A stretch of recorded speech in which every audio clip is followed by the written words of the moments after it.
You are listening to the series, Even After Death, by author EvilAuthor. Olivia Fordham was married to Ethan Miller for 3 years, but that time could not compare with the 10 years he spent loving his first love, Marina Carlton. On the day that she gets diagnosed with stomach cancer, Ethan happens to be accompanying Marina to her children's health checkup. She doesn't make any kind of fuss, only leaving quietly with the divorce agreement. However, this attracts an even more fervent retribution. It seems Ethan only ever married Olivia to take revenge for what happened to his little sister. While Olivia is plagued by her sickness, he holds her chin and says coldly, "This is what your family owes me." Now, she has no family and no future. Her father becomes comatose after a car accident, leaving her with nothing to live for. Thus, she hurls herself from a building. The life my family owes will now be repaid. At this, Ethan, who's usually calm, panics while begging for Olivia to come back as if he's in a state of frenzy. The following is the main content. Chapter 2. It had been so long since he called her darling. Hearing that stunned Olivia, and she lay still in a daze. She didn't know how much he had drunk to get to this state. He was behaving as if they hadn't argued. He pulled Olivia into his arms. Enclosed in the heat of his familiar embrace, Olivia almost could not control herself. Struggling to remain rational, she reached out to push him away, but Ethan stopped her, took her hand, and brought it to his lips. His warm lips gently brushed the back of her hand as he muttered, "Where did you go? I looked for you for so long." Olivia couldn't hold back her tears. It seemed that she was set to spend all the tears she had that year. Fighting her tears, she asked, "Weren't you the one who pushed me away?" "Nonsense." Ethan held her tighter, drunkenly kissing the back of her ear. "The person I love the most in my life is you. How could one bear to push you away?" Pushing him away, she said, "Ethan, take a good look at who I am." The lights were off and the curtains were drawn. Under the faint illumination from the yard, Ethan noticed that her eyes glistened with tears. "Are you tired? Did I just wake you up?" he asked. He lowered himself and gently kissed away her tears, murmuring, "Don't cry, Liv. I will kill anyone who dares to come near you." His childlike threat only made Olivia cry even harder. She didn't know how much he had drunk to end up like this. If he was even a little bit sober, he wouldn't forget how much he hated her, let alone speak to her like that. Olivia buried her head in his embrace. Sniffling and trembling, she asked, "Ethan, what would you do if I were dead?" "What are you talking about? Everyone dies. Everyone born into this world ages and eventually falls sick before dying. No one can escape that." "Well, then I will die with you. We will enter eternal slumber together and be laid to rest at the same place." Smiling helplessly, Olivia tightly held onto his shirt. "Nonsense. I'm sure you'll celebrate with fireworks and marry someone else the moment I pass on." Ethan was displeased to hear that. He sat up, grabbed her hand, and placed it on his bare chest under his shirt, his skin flush against her palm. His heart was beating fast, like a drum. Although Ethan was intoxicated, he began to speak seriously. "Do you hear it? It's beating for you. If you die, so will my heart." With tears in her eyes, Olivia nodded. "I hear it." His palm crept to her waist, startling Olivia. Without warning, Ethan's body pressed against hers. As he planted another drunken kiss on her, his usual aloof behavior was nowhere in sight. "Liv, let's make a baby." "A baby?" Olivia's tears streamed even harder down her face. Feeling her trembling under him, Ethan was frightened and hurriedly wiped away her tears. "Liv, don't cry. I don't want you to. I only want you to be well. Stop crying." He held her trembling body tightly in his arms, patiently soothing her over and over again. Olivia clung to his clothes, pressing her head against his chest. Her tears wet his shirt as she softly moaned his name, "Ethan. Ethan. Why did things have to turn out like that?" Olivia wanted to return to the carefree life she had 2 years ago. "I'm here. I'm here," he repeated tirelessly. Olivia knew that his tenderness would only last a fleeting moment, and she should keep a distance from him. Yet, She couldn't help wanting to hold on to that tiny, remaining shred of his warmth. She wondered how good everything would be if he were still himself. When Ethan woke up at dawn, he felt someone in his arms before even opening his eyes. Despite all the alcohol he had last night, he figured that nothing would happen to him. His alcohol tolerance was high and he had great self-control. He didn't dare to open his eyes. He had a splitting headache and no recollection of what had happened the night before. It was only after mentally preparing himself that he gave in and opened his eyes. Upon seeing Olivia in his arms, he sighed with relief. However, upon recalling their current situation, he had the urge to shove her off of him. Just as he was about to withdraw his arm, his gaze suddenly fell on Olivia's face, and he stopped. When was the last time he had quietly looked at her like that? All of their recent exchanges had been filled with tension. Without any makeup on, her fair, snowy skin glowed. She was a little too pale. She could even be described as deathly pale. Olivia slept on his arm with her body curled up in a ball, defensively. In the past, her limbs would be entangled with his. A self-deprecating smile appeared on Ethan's lips as her body language indicated that she no longer trusted him. At the thought of that, an inexplicable flame of anger ignited within Ethan and he forcefully yanked his arm away. Olivia hurriedly opened her eyes. She was confused as she took her surroundings in. Her gaze was innocent and beautiful, like that of a kitten. The moment her gaze fell on Ethan's face, however, her expression shifted. "You got drunk and you had your hands all over me," she accused. Just like that, the beautiful moment they shared embracing each other was gone. With a stern expression, Ethan replied, "I know. Had I been sober, I wouldn't have even touched you." To escape the awkward situation, Ethan took his clothes and headed to the bathroom, while Olivia quickly tidied up the hair scattered all over the bed after he closed the door. Ethan buttoned his shirt furiously, as he regretted explaining why he had held her while she was sleeping. They were still husband and wife, so it should not have even been an issue. After thinking it over, he realized that he could have handled the situation better. When he was about to throw his old shirt into the laundry basket, he felt strands of hair along his arm. If it were just a single strand of hair, he wouldn't have paid much attention to it. But scattered all over his arm were at least 20 strands of hair based on his rough estimation. When Olivia still had long hair, she often complained about her hair loss, trying various shampoos but seeing no results. She even joked that she would become bald one day. At that time, mischievous as she was, she jumped on his back and teased, "If I become bald, would you ever consider becoming a monk?" Ethan's eyes flickered. Was her hair loss really that severe? "I didn't lie to you. I'm just sick," she had said. Thinking of her pale face and her recent, tearful explanation, Ethan abruptly opened the door and stormed toward the bed. The bathroom door forcefully flew open, startling Olivia, who was picking up the last strands of her hair. Watching him nervously, she said, "Hey." Before she could finish, her eyes were attacked by the sight of Ethan's bare, muscular chest. Even though they had spent countless nights together in the past, it made her uncomfortable after not seeing him for over a year.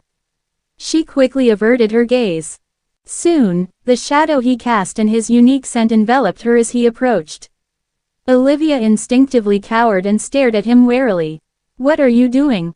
Ethan slowly bent over her, his deep, dark gaze eyes falling upon her as he asked, "You said you were sick. How sick?"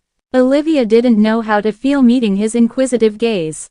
His eyes were devoid of mockery, disdain, and aloofness. He genuinely wanted to know about her illness. At this moment, Olivia was conflicted. She suddenly had a thought. If she told Ethan now, would he feel even the slightest bit guilty for what he had done? Sensing her hesitation, Ethan drew nearer, closing the distance between them. His gaze seemed to pierce through her. "Well, I'm waiting," he urged. Olivia was flustered. She felt exceptionally nervous. She began to say, "I." Just then, Ethan's phone rang. It was a ringtone Ethan had exclusively set for Marina's calls, which had haunted Olivia for more than a year. When Olivia was still with him, He would rush to Marina without hesitation whenever he heard that ringtone regardless of what he was doing. Olivia still felt anxious whenever she heard that ringtone. Hearing Marina's exclusive ringtone hit her like a bucket of cold water, leaving her cold from head to toe. She deserved it for not learning her lesson despite getting hurt so many times. When Ethan turned back to Olivia after answering the call, the look in Olivia's eyes changed. Her conflicted feelings were gone, and in their place was serenity. She answered, "It's nothing much. I had a cold, and I was in the hospital for a few days." Ethan thought of the withered bouquet in their home. He had also assumed that she had a cold when she didn't return home for those few days. It had been 3 months since they last contacted each other after that phone call, and he knew nothing about her hospitalization. It pained him, and he even felt a little guilty. No wonder she had become so much thinner. Ethan opened his mouth but didn't know what to say. Because of how hostile he had been, he couldn't bring himself to utter any words of concern. "It's all in the past, Ethan. We've reached the point where we can't stand the sight of each other anymore. Why are we still holding on to this? Let's get a divorce." "I'm really tired," Olivia said calmly. It was a bad topic to raise. As soon as it was mentioned, he thought of her smiling at Keith at City Hall. The thought of it made anger burn within Ethan, which spread as quickly as a prairie fire. Each time she asked for a divorce, Ethan knew that she was eager to be with Keith. The answer Olivia received was a cold scoff. Grabbing her chin, he answered, "I decide whether we get a divorce. Since you haven't reached the point where your current life is worse than death, how can you assume that I will let you go?" With that, he whipped her hand off of him and returned to the bathroom, his eyes glowering with hatred. He didn't see any hair on the bed, so he figured that he was worried for nothing and that she was only focused on getting a divorce. Olivia found it increasingly difficult to understand him as his temper changed quicker than the weather. He was the one who had demanded a divorce, yet he would foam whenever she brought up the topic. Had his sister's death driven him off the edge of sanity? Was he experiencing early andropause? What a hormonal man. Ethan washed up and left, leaving Olivia lying on the bed with her back facing him. Their past affectionate farewells were nowhere to be heard, and the cold slam of the door was the only thing that filled the air. Olivia was aware of her weak health, so she didn't put up much of a fight. The only thing that hadn't changed was Madame Burgess' kindness. Equipped with an apron and a spatula, she still prepared delicious food for her every day. "I brewed a healthy chicken stew for you, Mrs. Miller. Please eat it," Madame Burgess announced softly. With a gentle smile, Olivia replied, "Please make me some fish chowder too, Madame Burgess." "All right." Looking at the weather outside, Madame Burgess asked, "There's a lot of snow in the courtyard. Are you not going out to play in the snow, Mrs. Miller? I remember that you used to love playing in the snow with Mr. Miller. Wouldn't your issues be resolved through a little play?" "I'm not going out. I'm going to take a nap." With that, Madame Burgess left and closed the door behind her. She found it strange Olivia disliked fish and she used to be quite lively. Why had she become so listless and sullen to the point of not stepping out of the bedroom? She assumed that Olivia was throwing a tantrum at Ethan, so she didn't think too much about it. After a few days' rest, Olivia's discomfort gradually subsided. Every day, she would consume a large amount of protein and nutrients, which helped to replenish and maintain her white and red blood cell counts. Ethan came back home to rest every night, but they did not speak. They slept with their backs facing each other, separated by the vast expanse of their bed. Olivia couldn't figure out what he was thinking.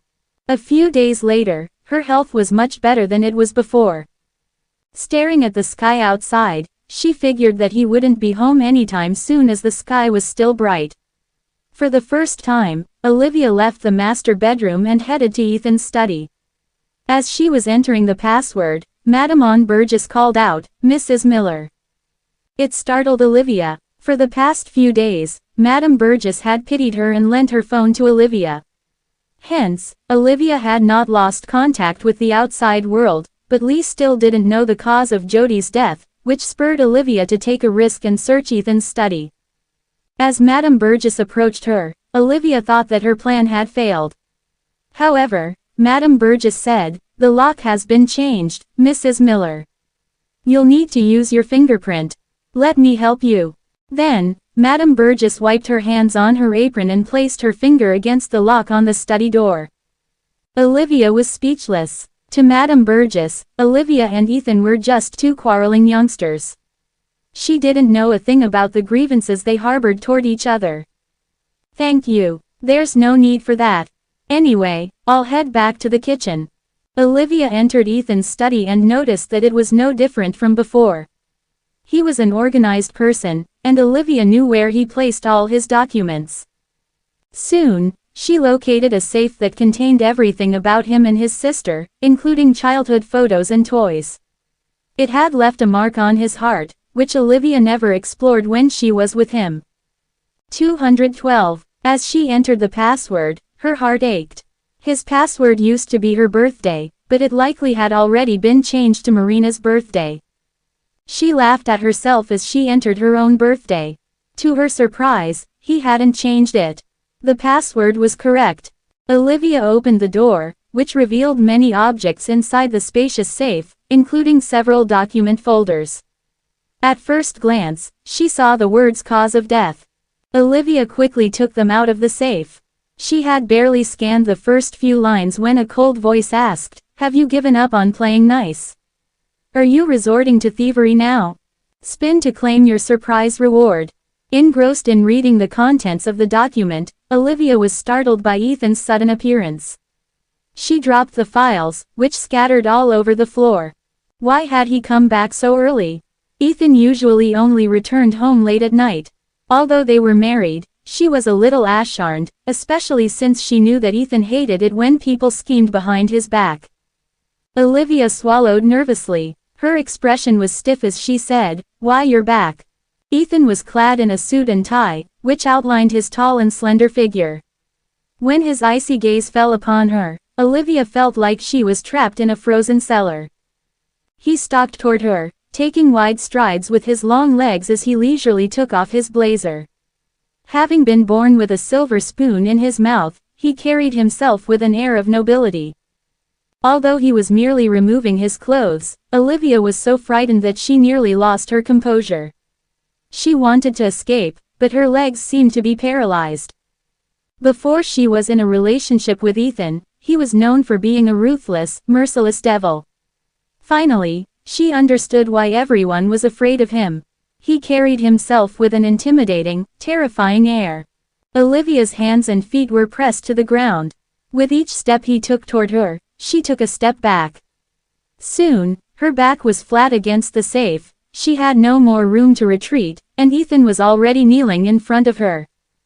"Did you see it?" His voice was calm, and she could read no emotions from his eyes. However, Olivia knew that he was calmer when he was especially angry. His eyes were dark as ink, hiding all emotion. Swallowing nervously, Olivia nodded warily before quickly shaking her head.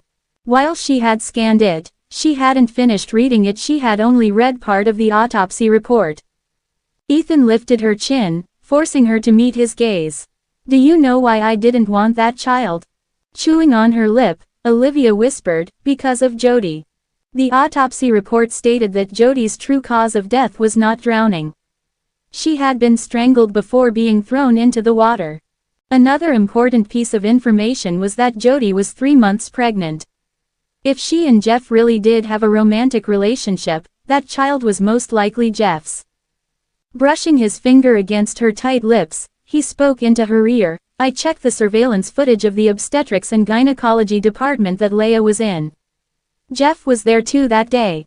Olivia hurriedly explained, "My parents have been divorced for many years. It's normal for my father to have needs like that. Even if they were in a romantic relationship, my father treated her well and never hurt her. My father couldn't have killed her." A cold smile appeared on Ethan's face. It was the first time in a long time that he had discussed Leia's death with Olivia. "You must see Jeff as a righteous gentleman. He treats you well only because he is your father. Nothing is black and white in this world, and no one is perfect. You only see what he wants you to see." Olivia was dumbfounded. His words struck a chord within her. Ethan was the best example of it. He used to dote on her endlessly, but now he was extremely cruel to her. She couldn't say he had changed. Instead, he was just showing her a different side of him. Since Ethan was like that, Jeff could be too. Olivia countered weakly, well, no matter what happened, he wouldn't kill someone. Ethan's finger gently brushed Olivia's cheek. He spoke gently as if he was still her lover, but his eyes were devoid of any tenderness. Liv, you're so naive. Did you also think that I would never leave you? His words cut Olivia's heart like a knife. It was true that she had thought that he would never change until she saw him holding Marina at the airport.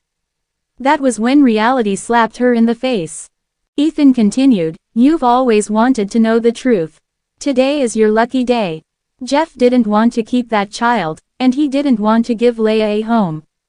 The first 3 months are the best time for an abortion. On that fateful day, they had another argument. He accidentally killed Leia, but he soon threw her body into the sea. Ethan's tight grip on her chin began to hurt. She was my only sister, whom I loved and cherished since I was a child. If she hadn't been abducted by human traffickers, she wouldn't have ended up like this. Do you know how tragic her death was?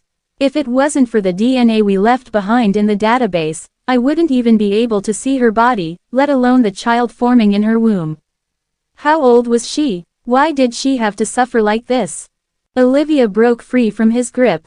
She was afraid that Ethan, who seemed to be unraveling, would kill her along with himself.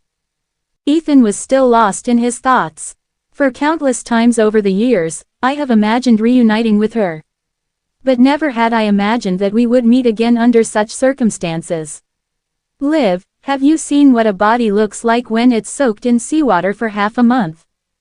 Despite the hollow look in his eyes, they were filled with sorrow. Olivia had heard from Eugenia how much he had doted on his sister. He had never given up on searching for her over the years. Olivia could understand how he felt when he was reunited with his sister at the morgue.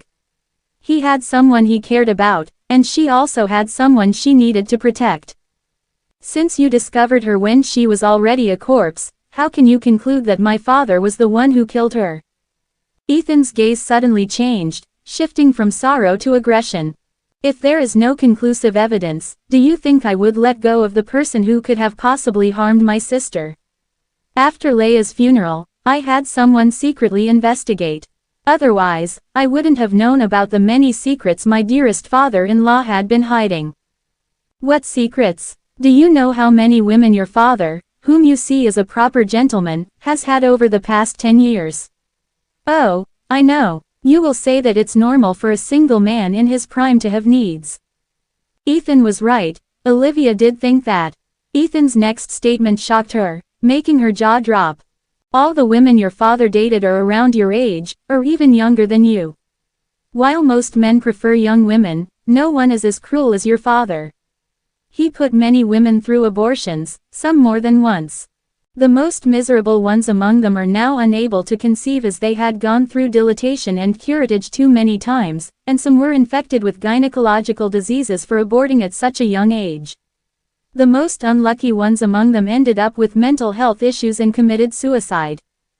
To Olivia, her father was a kind, benevolent man. Besides sponsoring students, he also frequently donated money to charity funds. In all the wise sorts, her father was righteous and humble. He was the perfect man. As Olivia knelt on the ground picking up the scattered documents, her face fell as she flipped through the pages. Clearly, then had done thorough research. Even if those women had only been in a relationship with Jeff for a few days, the evidence was clear. In the span of a decade, Jet had ruined the lives of multiple women, all of whom were innocent, beautiful. It was not difficult to understand. Jet was a handsome man. Despite being middle-aged, his regular workouts kept him fit. He was a refined, wealthy, and attractive fatherly figure, which seemed to be a trending archetype. Hence, it was normal that many young girls were attracted to him. However, he seemed to have a thing for those from the countryside or from poor backgrounds. Perhaps it was because they seemed poor as they had yet to be tainted by the world. Ethan confirmed Olivia's speculations. Do you think he sponsors children from rural areas out of goodwill? He only sees them as his prey. Jet is a patient preslator who takes his time to groom his prey. Those young women admired him since they were children. When they come to the big city, Jet only needs to treat them a little better for them to be willing to climb into his bed. That's why 2% of those he sponsors are females. The remaining 10% are males, just to cover up his wicked deeds. Olivia wanted to deny it, but the evidence was right in front of her. It terrified her even more that 60% of the female students he sponsored had relations with him. He would quickly grow tired of them and move on to the next one. Some women couldn't accept the breakup and fell into depression. Not only that, but they also developed mental illnesses, engaged in self-harming behaviors, or even committed suicide. Finally, Olivia's gaze fell on Leia's information. She had stayed by Jeff's side the longest, for a whole year. Their relationship changed after she became pregnant. Leia wanted to marry him and keep the child, but Jeff refused. Aside from the photos, there was also a video that showed them arguing in a secluded corner of a hospital. On the night Leia disappeared, Jeff had gone to her apartment. In the wee hours of the night, around 2 a.m., Jeff left with a large suitcase. Leia had a slender, petite figure, so she could be forced into a suitcase. Similar murder cases had been reported before. Since that day, Jody disappeared, and shortly afterward, her apartment was rented out. All the remaining evidence was gone. After 2 weeks, fishermen found Leia's body and reported it. Since Ethan had left his DNA at the police station when his sister went missing, the police contacted him, and through his investigation, they discovered the truth. Olivia looked at the photos scattered all over the ground. They were all women with bright, radiant smiles. Most of them had been abandoned, and several had even committed suicide. Some continued their studies but became extremely withdrawn. Olivia's fingers trembled as she held the photos, her mind filled with memories of her father's smile. Liv, don't cry, I will never abandon you. Even when you're 80 years old, you'll still be my little princess. My dear daughter, one will always love you. He had given her the best of everything in the world but had hurt other young women. Tears dripped onto Leia's photo. It was then Olivia finally understood Ethan's hatred. Leela was as important to Ethan as Jeff was to Olivia. I'm not denying that he is a good father, but he is definitely not a good person. Underneath that hypocritical facade lies the heart of a devil. Liv, I won't hide anything from you anymore at this point, Ethan said, down on one knee as he held Olivia's face in his hands. With a maniacal smile, he continued, you were once everything to me.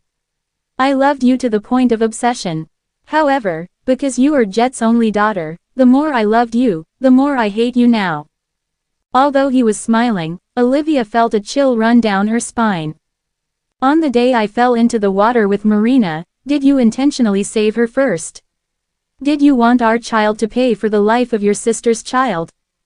Yes, an eye for an eye.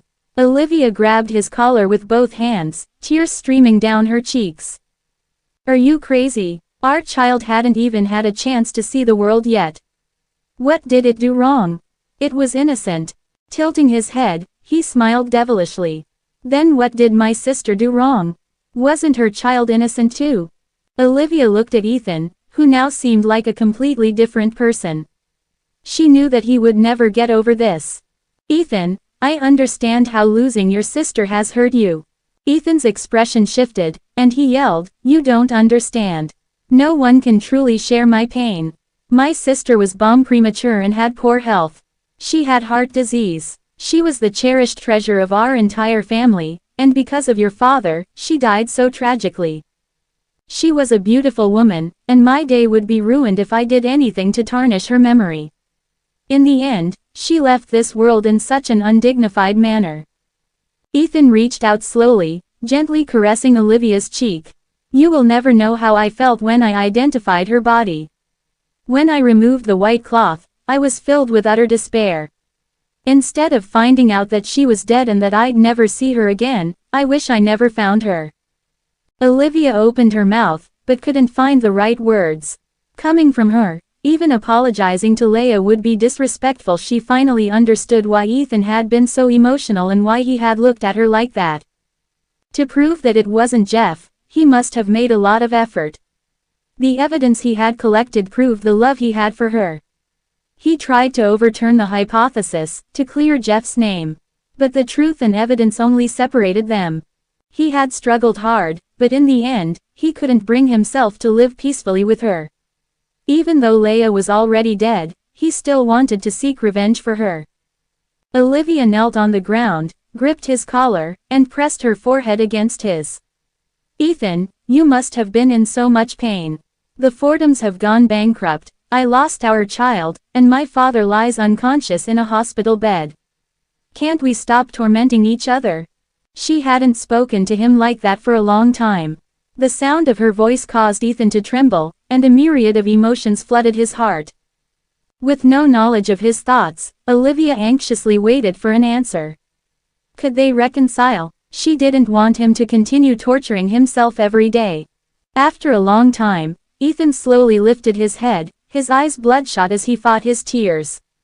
Brushing her cheek with his coarse fingers, he said, "Liv, you will repay the debt your father owes me." Tears streamed down Olivia's cheeks. She knew that she and Ethan could never go back to how things were before. He had betrayed her and destroyed the Fordhams, and the Fordhams owed him his sister's life. Those debts could never be settled. Trying to resolve them would only serve to tighten the knots of their relationship, suffocating them and leading to an inevitable end. Ethan held her face in his hands, wiping away her tears with his cheeks. "Liv, don't love me. Hate me instead. T betrayed you, I killed our child, and I can never turn back." She sensed his inner turmoil, but amidst that, she could feel the tenderness he still had for her like a calm oasis in a turbulent desert sandstorm. However, she knew that the oasis would soon be destroyed by the raging winds. Ethan left the room, leaving Olivia behind. Olivia knew that this was their final farewell. When Olivia headed out of the study, Madame Burgess was nowhere to be seen. The kind-hearted Madame Burgess had always believed their conflicts to be petty quarrels and had even attempted to mediate between them. In her eyes, Olivia was the singular and rightful Mrs. Miller, hence she was unaware of her grave mistake. Olivia laughed at herself. With Madame Burgess by her side, she never felt lonely in the spacious mansion. It wasn't until Madame Burgess left that Olivia was hit by the emptiness of the house and the tedium of life. The sky outside was already dark, and there was a pot of chowder Madame Burgess had made waiting in the kitchen. Olivia poured herself some into a bowl. The steam from the pot veiled her face, obscuring her features. Slowing eating, Olivia's expression was calm. She had found a solution to the exhausting game they were stuck in. "Ethan, I will repay the debt my father owes you," she thought to herself. Instead of undergoing chemotherapy, she decided to enjoy the remaining days of her life. Having seen Ethan's pain and turmoil, she was certain that he would no longer be burdened by hatred and his conflicted feelings upon her death. For Ethan to have a better life, she would just have to give up her own. He would have the beloved wife and a child he had always longed for after she was gone. He would remain a legendary figure in Aldenvine. Aside from the fact that she would be gone, everything would be fine, and that would be wonderful. Olivia suddenly felt the chains binding her loosen, and she realized that she had liberated herself from her own constraints. That night, Ethan didn't return, and the Miller residence was as silent as death. The next morning, Olivia woke up early for the first time after confining herself to the room for so many days. The rest had greatly improved her spirits, and Maiden Burgess had played a significant role in it too. Under Madame Burgess's care, Olivia appeared to be healthier. Perhaps the chemotherapy medication was working, as her stomach stopped hurting in the past few days. Olivia changed into appropriate attire and was about to open the door when she saw Brent standing outside with a cold, solemn expression. He respectfully greeted her. "Good morning, Mrs. Miller." Olivia smiled at him. "Good morning." Brent was taken aback. Ever since the argument, for the past 2 years, she was either exhausted or weeping with sorrow whenever he saw Olivia. It had been a long time since he had seen her smile like that. Brent couldn't bring himself to say what he wanted to say next, so Olivia took the initiative to do it. Olivia and Ethan couldn't avoid reality forever. Hence, Ethan had decided to completely give up on her. However, Olivia had also made her own decision. Olivia smiled gently at Aaron and said, "I'm sorry, please tell Mr. Miller that I regret F." Brent couldn't understand them. At first, Ethan was determined to divorce, then it was Olivia. Now that Ethan agreed, Olivia changed her mind again. What game were they playing? If it were Kelvin, he would have started complaining long ago, but Brent's expression remained unchanged. With business-like composure, he answered, "I'm sorry, Mrs. Miller. I can't make the final decision. I hope that you will come with me. I won't make things difficult for you." "Let's go," Olivia answered. She had already anticipated that. Hence, she wrapped herself tightly in a scarf before following Brent out the door. Whenever they were about to get divorced, unexpected incidents would occur. This time, however, things went surprisingly smoothly. Even the snowstorm from a few days ago had stopped, and it was now sunny. After the snowstorm, the temperature remained low despite the bright sunshine. It melted the accumulated snow on the treetops, causing it to drip down from the branches. When Olivia arrived, Ethan was already waiting there. There was no one else in the hall but him. He was sitting cross-legged with his eyes half closed. He looked exhausted and was rubbing his temples. Ethan was weary, but sleep eluded him. When Olivia drew closer to him, she detected the faint scent of alcohol on him. Wasn't a drinker in the past, but now he always had to have alcohol at night. Inly, without any warning, two small hands landed on his temples, and with them came a familiar massage technique, the scent of hand cream. Opening his eyes, he said, "You're here." Olivia hummed back in response. Neither of them spoke further. It felt like time had turned back. In the past, she always soothed him when he was weary. After massaging him for a while, her hands were sore. Since she started chemotherapy, her health was not as good as it was before. As she couldn't lift her hands any longer, she took a rest. Ethan took out something from his briefcase and pushed it toward Olivia. "I have revised the divorce agreement. If you have any objections, please sign it." Olivia glanced at it. The divorce agreement she had drafted before only had one condition: she wanted $10 million in compensation. The current divorce agreement, on the other hand, was much more extensive.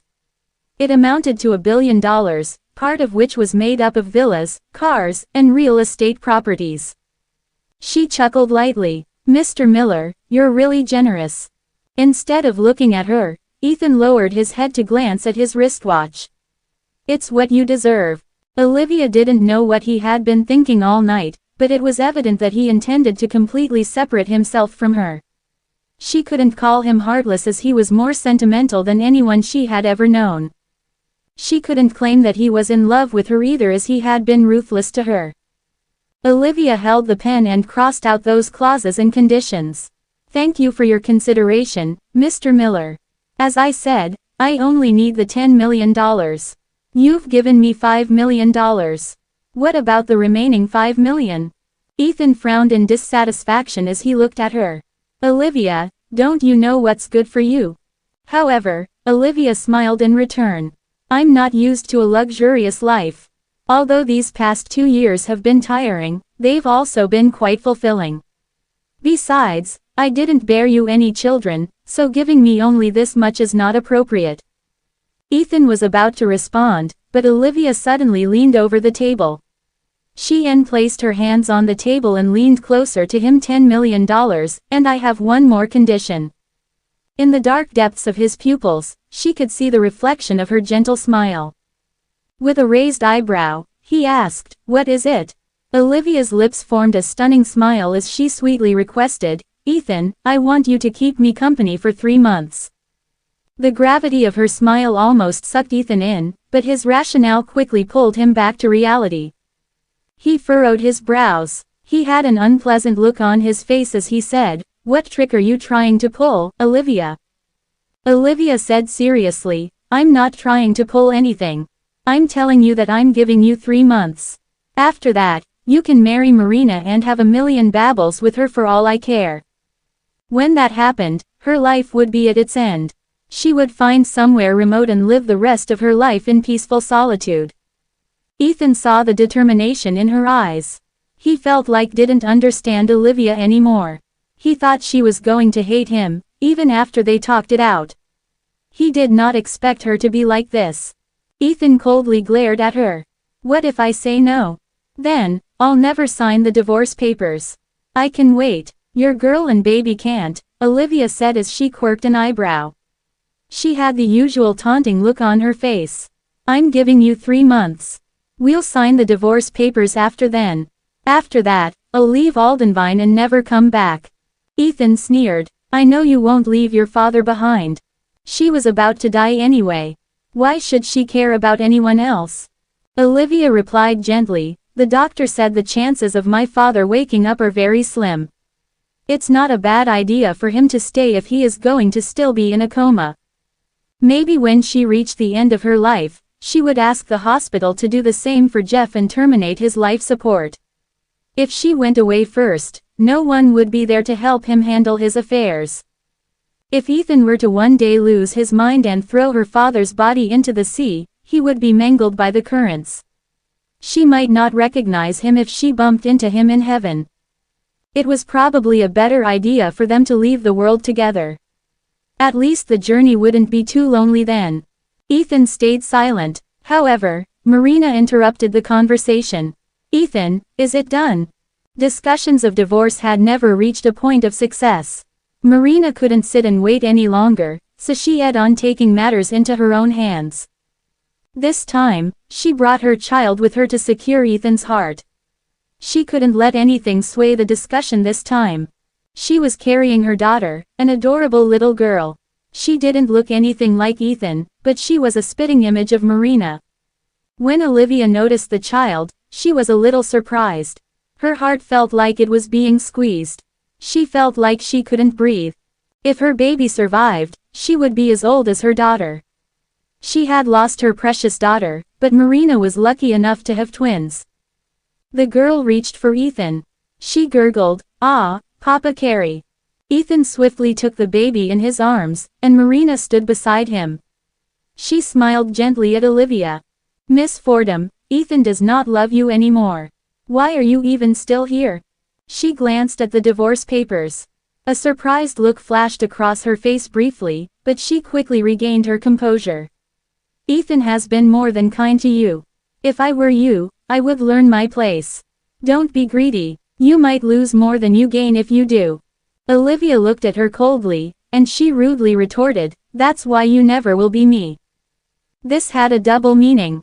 However, Marina forcefully kept her smile since Ethan was there.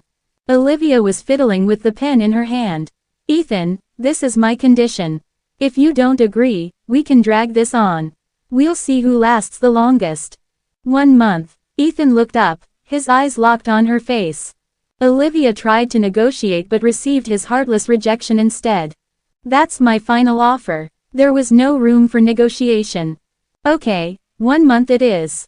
After counting the days she had left, Olivia figured it might be a good idea to have a companion to celebrate the coming year. Olivia, as she always did, extended her pinky finger and said, "Deal." Ethan was stunned. Marina brattyly rubbed herself against him and whined, "Ethan." Ethan didn't look at her. He slowly extended his finger, hooked it with Olivia's, and said, "No take-backs." They had finally come to an agreement. This was the only method Olivia could devise. He would stay with her for a month, then she would return his freedom to him.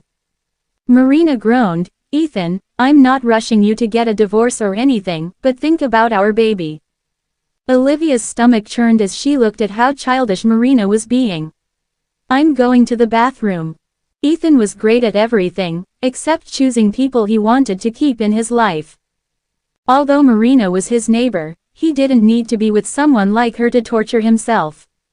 She lost respect for him for even standing next to Marina. Or was Ethan a sucker for this kind of behavior? Olivia thought about this on her way to the bathroom. Men just don't say no to a bratty woman, do they? Every time she was coy and flirty like that in the past, he would grab the moon and stars for her. 1 month. Okay, he was willing to give her 1 month. Olivia just squatted by the toilet bowl and vomited her guts out. She shouldn't have jinxed herself. She was just thinking that morning that her stomach had been doing much better in the past few days. Now, she was back to square one. There's a big patch of fresh red blood that came with it. No matter how many times she looked at it, it chilled her to the dark omen. She forced herself to make peace with it. She wasn't going to suffer for long. Just as she was about to leave after freshening up, she felt someone tug the bottom of her fur coat. Olivia looked down and saw a little boy that looked a lot like Ethan. It was his son. He had one hand on the sink while another held onto the corner of her coat. There was drool in his mouth as he babbled incoherently, "Ah, Mama." She was supposed to hate him. He was the product of Ethan and Marina, after all. However, she had been a mother, even if it was for a short time. She couldn't hate a child. Olivia lowered herself and poked the tip of the boy's nose with her finger. She said fiercely, "Hey little troublemaker, don't you dare become like your father when you grow up. You better give your woman the world and worship the ground she walks on."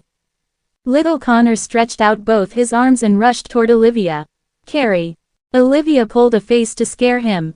"I'm a bad lady. I might kidnap you and sell you. Doesn't that scare you?" Connor laughed. He was far from scared. His nanny quickly rushed over with a baby stroller. She was very anxious as she said, "Ah, my dear. You gave me such a scare. Why are you in the women's bathroom?" The moment she saw Olivia, she quickly dragged the boy over. For a second, Connor was still giggling, but in the next, he looked hurt. "Mama, Carrie. Young master, don't call her that. She is not your mother." Then, the nanny picked the boy up and hurriedly left. Olivia looked at his cute and chubby face, and her eyes filled with tears. Her heart ached. She stared at the chubby hand waving her goodbye as he babbled, calling for her, "All, Mama." Olivia was standing by the entrance of the ladies' bathroom. By the time Brent found her, her face was lousy. Olivia was beautiful. Even when she wept, she looked alluring. It was heart-aching to see someone so beautiful and so sad. Brent said to her softly, "Madam, Mr. Miller is waiting for you." Olivia snapped back to reality. She reached out to wipe the tears from her face. She suddenly started sobbing again. "Oh, Brent, I must look awful, don't I?" Brent had worked for Ethan for many years. He was no stranger to how vibrant his wife was. In the short span of 2 years, he gathered that she was like a withering flower, yet to witness her full bloom, and perhaps may never get to. "Don't worry. You still look beautiful. No one is as beautiful as you are." Brent handed her a tissue. Olivia wiped her tears as she said, "I used to hate people who cry easily. I'm slowly becoming someone I hate. I've become someone I swore never to be." Brent looked at her sorrowful eyes and responded with something that shocked even himself. "Then, why are you still holding on?" He knew that Ethan had spent the whole night thinking and changing the terms of the divorce. It was obvious that he was ready to let go. The Fordhams were bankrupt. Jeff, who was responsible for it, was barely alive. He had tormented and hurt Olivia for 2 years. He was planning to let her go. Hence, she was given a generous alimony to ensure her a comfortable life for the rest of her days. Leaving was the wise decision now. Olivia knew when to back down. Did she think that there was a chance that Ethan would change his mind? She had finally climbed out of that misery and now, she wanted to go back in again. She was repeating her mistake and bringing herself suffering all over again. Olivia didn't answer the question but said, "If my baby was still alive, they would be about their age." Brent wanted to say something but stopped himself. In the end, he just said, "Madam, you're still young. There will be another chance for you to be a mother." She sighed. "I'm not having any more children." Desolation colored Olivia's face. Brent could tell that something was off. He wanted to ask more, but Olivia said, "Let's go." Ethan was already waiting for her in the car. The aloof look on his face showed indifference. He didn't even turn to look at her. After Via got into the car, he folded his arms. He was distant and cold as he said, "What do you plan on achieving in one?" Olivia threw herself into Ethan's arms. Yesterday, she was filled with hatred and wanted to get back at him. Once she saw the evidence, she was conflicted. She hated Ethan for what he did to the Fordhams and hated him even more for his betrayal. However, Jeff's wrongdoings were clear as day. She knew him well enough. Since things were getting nowhere, she wanted to put an end to everything with all she had left of her life. She wanted to leave the world without regrets. Ethan did not return her affection and only said coldly, "I am getting engaged to Marina after the new year." Olivia's fingers that were tangled in his coat tightened, and the smile on her face froze. The back seat was dead silent. The heater was on in the car, but the driver, Kelvin, could feel the chill in the atmosphere. After a long while, Olivia finally looked up from his arms. "I just want a month." Ethan saw how fragile she was, and a feeling that he could not explain swirled in his heart. "Even if we had a year, nothing would change, let alone a month. Do you understand?" Olivia bit her lip. "I understand, but you're mine for a month, okay?" Ethan replied, "Okay." For the first time in more than a year, both of them gave in. She tightly wrapped herself around him like she did before. His finger moved slightly but eventually rested on his side. The car drove to Ethan's company. He asked Kelvin to send Olivia Horn. Olivia went to the hospital instead of the Miller residence. Jeff was still unconscious and had been moved to a normal ward. Olivia sent the helper home and personally prepared a bowl of warm water to wipe down his face and fingers. She muttered, "Dad, I know your secret. I wish it wasn't true. Please wake up and tell me that it's not, will you? Tell me you didn't do those things, that you didn't kill Jody." "Dad, I have stomach cancer. Ethan doesn't know, and it's for the best. If I give my life to him, will he let go of his hatred? My life has been smooth sailing thus far. You took really good care of me while I was growing up. You're the best dad in the world. No matter what you've done to others, you will always be someone I respect. I'll fix the damage you've done. I know you would never let me do this if you were still here, but I have no choice. I love him. I fell in love with him 8 years ago. It doesn't matter if it's only 1 month. I'm willing to put up with it." Olivia had a lot on her mind. She sat by her father's bedside for a long time, venting. She knew that her time on Earth was slowly depreciating. This was the only thing she could do for her father. She went back to the Miller residence in the afternoon. Ethan was a man of his word. He never broke any promises he made. The moment Olivia reached the Miller residence, she saw Marina, who had been waiting by the porch for a long time. Since Ethan was not present, she removed her facade. She looked like she was about to start trouble. She glared fiercely at Olivia. "Do you think he's going to come running back to you? Give up, Olivia." Olivia wasn't angry. She stared at her calmly. "Marina, do you love Ethan?" Marina was startled. She never expected Olivia to suddenly ask this question. "AFP meant," she answered, "I decided to marry him and no one else more than 10 years ago. I met him earlier than you, him more than you do.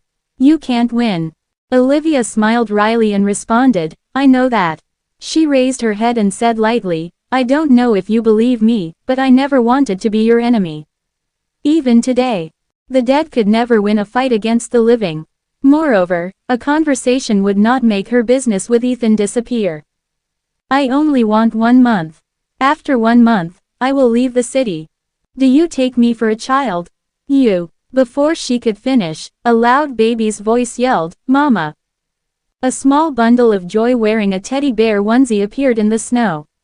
He waddled his way with his unsteady feet toward them. He fell after taking 2 steps. He ended up crawling. Connor swiftly crawled toward Olivia. Olivia was faster than Marina. She went forward and quickly scooped him up from the snow. The little angel looked very happy. He reached out with his chubby hands and tried to hug Olivia's neck. Marina swatted his arm away, causing the baby to cry. Olivia's heart ached at the sight of this, and she tried to hug him to stop the crying. Olivia was initially confused by Marina's dramatic response. She wondered how she could trip on flat ground. It all had to be a charade she was orchestrating. She knew Ethan was coming back. Of course, she brought the baby wherever she went. It wasn't even a surprise that she would fall with the baby in her arms. Even the angle she fell looked like it was intentionally going to hurt the baby. She was ruthless. She would even use her baby as leverage to get what she wanted. When she saw that Connor was about to hit the ground, her body acted faster than her rationale. She immediately caught Connor and cushioned his fall with her body. However, the weight fell mostly on the arm where her metaport was. The doctor reminded her many times not to pick up heavy objects and risk hurting her arm. She couldn't be bothered with that as the baby was falling. Although he wasn't a newborn, and he was small and light, she didn't think about what it would do to her body. She fell fast, her world spun, and her arm burned with excruciating pain. When she opened her eyes, she saw the baby lying in her embrace. His set of big eyes looked at her curiously. Olivia could finally relax. Thank heavens he was fine. Ethan quickly came over. The first thing Marina did when she got up was scold Olivia. "Miss Fordham, I know you hate me, but Connor is a child. How could you even think about hurting him?" At a glance, any bystander would assume that Olivia was trying to hurt the baby. It wasn't the first time Marina had tried to frame her. Olivia couldn't be bothered to fight. She was breaking out in a cold sweat from the pain in her arm. Even breathing hurt. Ethan didn't scold Olivia. He bent down to pick up Connor, but the boy refused to leave. His tiny hands grabbed onto Olivia's collar as he babbled something that no one understood.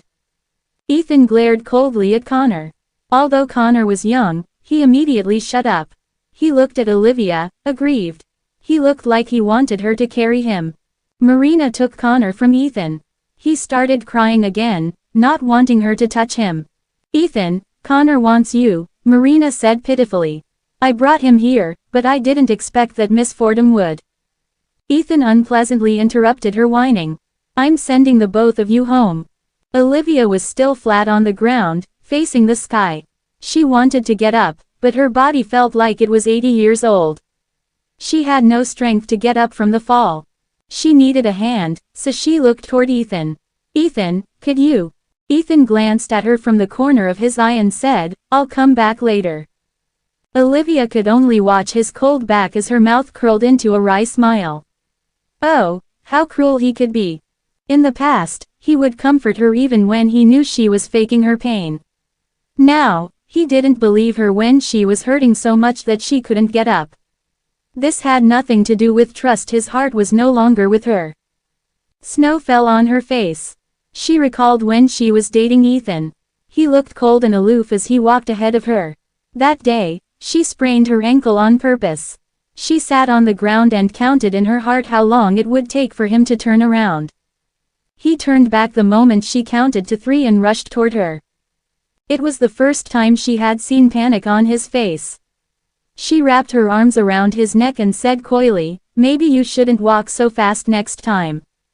She counted until he reached his car. He did not turn back. Olivia lay forgotten on the ground, unmoving. Although the side effects of the treatment had reduced significantly, her body still felt weak. The hard fall felt like it had broken her bones.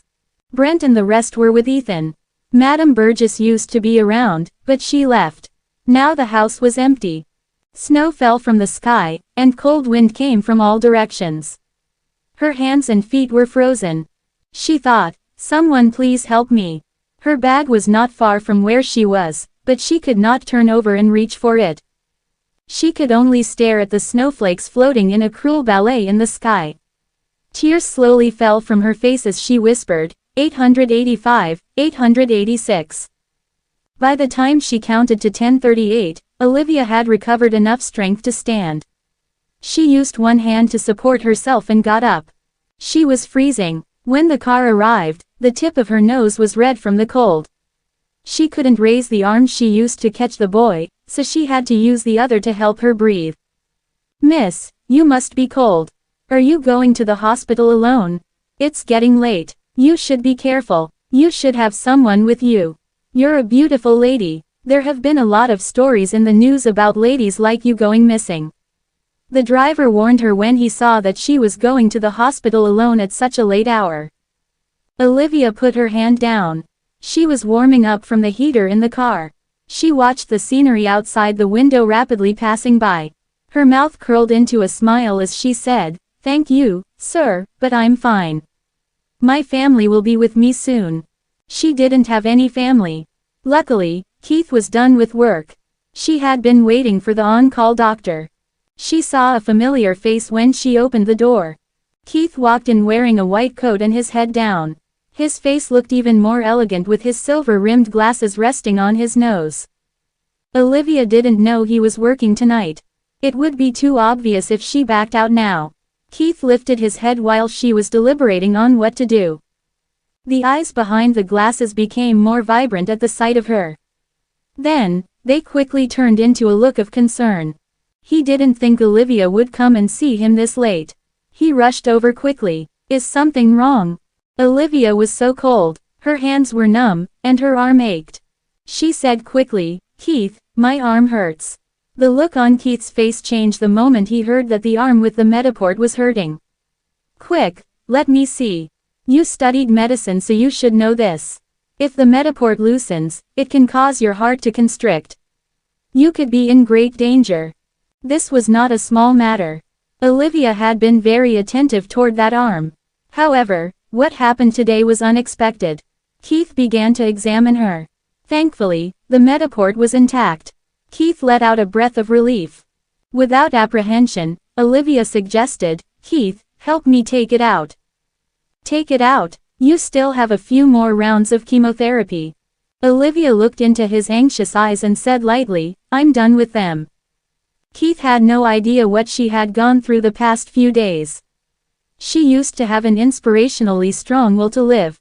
But now, her eyes had a dark intensity to them, something he had never seen. They were pools of still water, devoid of ripples. Was it him? Did he do this to you? Olivia shook her head. No. But he has something to do with it, right? The Olivia I know wouldn't make this decision. Hurt flashed across Keith's face. He looked at the snow drifting on the wind outside the window and sighed. Maybe he did love you once, during that one winter. But this winter, he's chosen someone else. You should let him go, Liv. It was obvious that she had been blinded by love and lost herself. She was oblivious to the history the both of them had and was refusing to give up. Olivia knew that Ethan's love for her was in the past. Even if he let go of his hatred toward her, Leia's death would be a constant needle buried in his heart. It would leave him in agony for the rest of his life. Since he decided to marry Marina, she would use whatever was left of her life to find closure and make amends. Even if Jeff regained consciousness, Ethan wouldn't make things difficult for him. This was the best decision for everyone involved. Keith looked at her again. The vulnerability in her eyes was replaced with a rare determination. He sighed. "Since you've made your decision, I have nothing to say.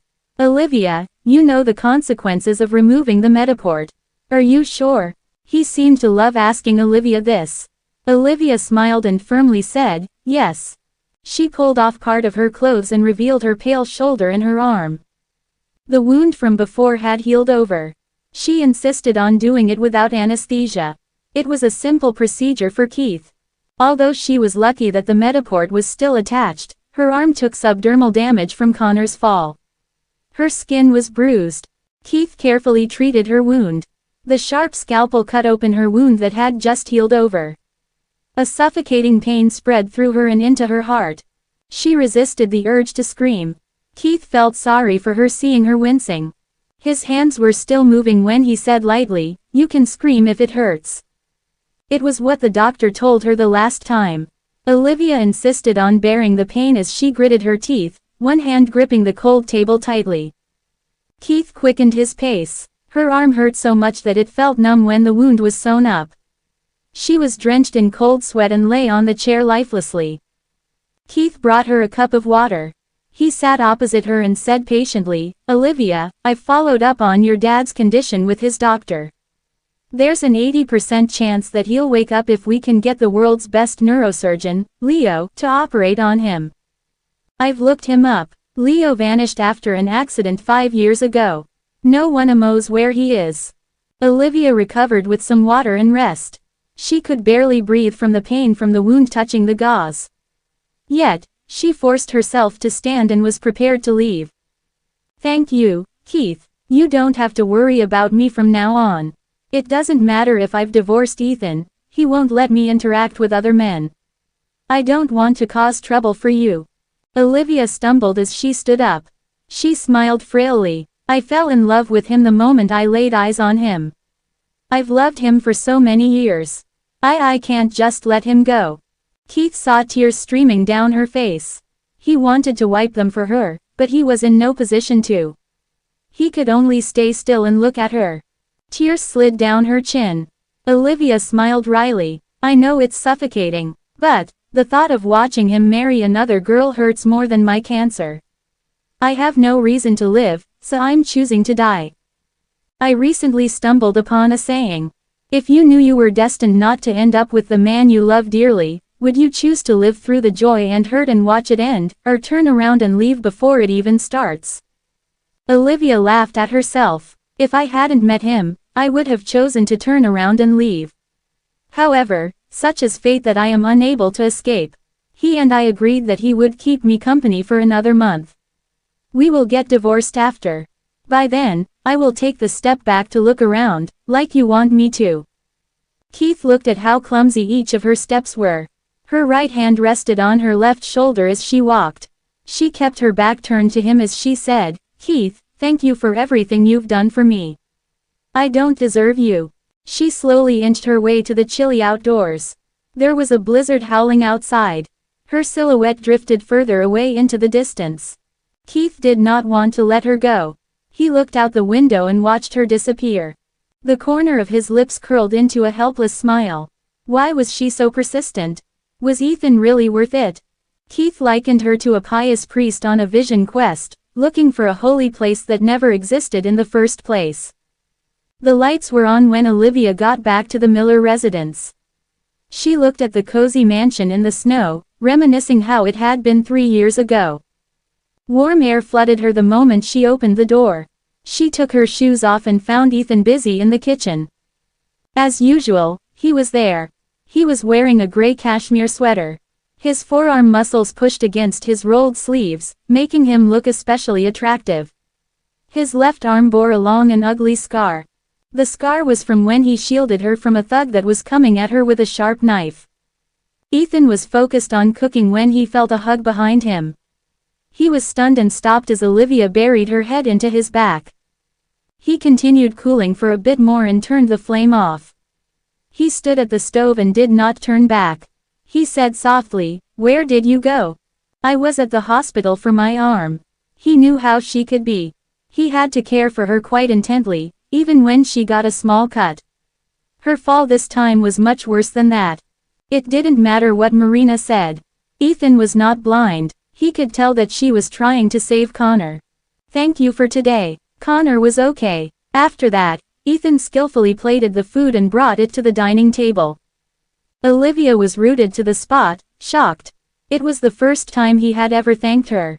A wave of regret followed. The thank you was meant to set a professional distance. She wanted to tell him, "Ethan, I went to get my arm stitched up. It still hurts now. Can you make it better, please?" Looking at his tall back, Olivia muttered to herself, "What's there to thank? One hate that little punk. One, of all people, hope he hurt."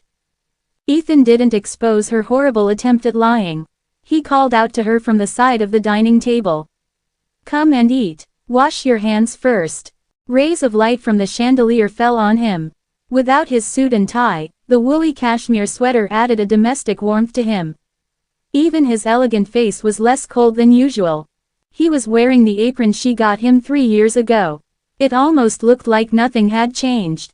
Olivia went toward him smiling and saw that the table was filled with the spicy food she used to like. If he paid attention to what Madame Burgess had been making for her recently, he would realize that her palate had changed. He no longer took notice of her like he used to. They tried so hard to revert to the life they had, but that life was far behind them. A lot of things ended silently, like his love. The answer to everything now was silence and distance. Although her stomach couldn't handle spicy or oily foods, she had hoped for a feast like this for 2 years. So, she pushed through the discomfort and ate it. Since her life was on a countdown, she appreciated every meal she had even more. It was 1 meal less for every meal she finished. Ethan had known her for a long time. He could tell when she was faking happiness. It was obvious that she was forcing herself to be happy. Had his cooking skills depreciated after 2 years? Ethan finally spoke to break the silence. Is the food not up to your standards? No, it's great. It tastes exactly like how it used to. I was thinking about how long we hadn't eaten together and how much longer we still have. The old Ethan would have said forever. Now, he stared at the snow outside the window and remained silent. Olivia set herself up for that. Why would she ask such a dumb question? 1 month was the last ounce of grace he could extend. Before he could answer, she started to feel a piercing pain in her stomach. She hadn't eaten spicy food in a long time. It hurt so bad that she was tearing up. I'm done. Please help yourself. Olivia got up and rushed upstairs. She vomited into the toilet severely. Looking at the globs of blood, she could tell that she didn't have much time left. She had to seize every moment. Olivia showered, avoiding the wound on her arm. She noticed that she was experiencing hair loss. However, stopping her treatments now would stop her hair from completely falling out. She looked at her reflection in the mirror. Although she looked pale and sickly, her skinny face accentuated her eyes. At least, she could leave this earth beautiful. Ethan was in the home office. Olivia knocked on the door and went in. He was wearing gold-rimmed glasses. They both wore glasses. Keith looked elegant and classy when he did, but Ethan looked fierce and severe. The glasses couldn't hide the dangerous look in his eyes. He looked up and then at her coldly. Olivia immediately said, I want to see the auroras. You owe me a honeymoon. In Iceland. Back then, she and Ethan had only signed the papers, they did not have a wedding. If anyone caught them together on camera, he would ask for it to be deleted. No one knew he was married. Apart from the marriage papers, everything else a girl dreamed of: the wedding, the dress, and the honeymoon never happened. That was why Ethan pampered her greatly after they were married. It was as if he was compensating. Ethan put down the pen he was holding, adjusted his glasses, and said in a low voice, You know I'm busy at the end of the year. Plus, it's hard to predict when the auroras will appear. He was trying to say that he couldn't afford it. Now, the man who was willing to spend half a year nurturing a rose garden for her because of something she said, was no longer willing to spend a few days with her outside of the country. When he loved her, he was head over heels. Now that he didn't, he was unsympathetic. Olivia gently tugged the corner of his shirt and begged, I don't have much time left. Can you give it to me, please? Olivia, don't take advantage of the situation. He looked at her coldly. He assumed she was referring to the month they agreed on. He didn't even hesitate to reject her idea. Am I taking advantage of the situation? Olivia mocked. You think you're wasting your time with me? You're preparing for your engagement, aren't you? The tips of Ethan's slender fingers gently tapped on the surface of the table. He coolly looked in her direction and said, I told you I was getting engaged. Although his face remained expressionless, Olivia could see the challenge in his eyes. She was the one who begged for the month. She deserved it. She looked at him silently, then smiled. Pardon my wishful thinking. Sorry to bother you. Olivia opened the door and left. Then, a man's voice called out from behind her. Pick somewhere local. She stopped in her tracks, and her face was filled with excitement. Let's go to Mohe. Olivia left delightedly. There was a lower chance of seeing the auroras in Mohe town, but having him spend her last days with her was enough for her. It was late into the night. He slept beside her. Olivia wasn't asleep. She curled her body carefully. It was as if there was a sea between both of them. She didn't dare get too close to him, afraid he would notice the wound on her arm. He immediately faced the other side when he got in bed and had no intention of paying attention to her. Olivia quietly looked out the window into the night, struggling to fall asleep. He left for work early the next day. Olivia kept herself busy. She was hoping to atone for her father during her last days. She followed the address in the document and went to a psychiatric hospital to visit one of the victims, Belle Sander. Place-like, she was sent there 2 years ago due to her tendency toward self-harm. This was the first time Olivia had visited this. It was quieter than normal hospitals with the occasional sight of security guards wearing protective gear. It was as if the place would go to war anytime. The nurse who was bringing her up to Belle's room repeatedly reminded Olivia to maintain a certain distance from the patient.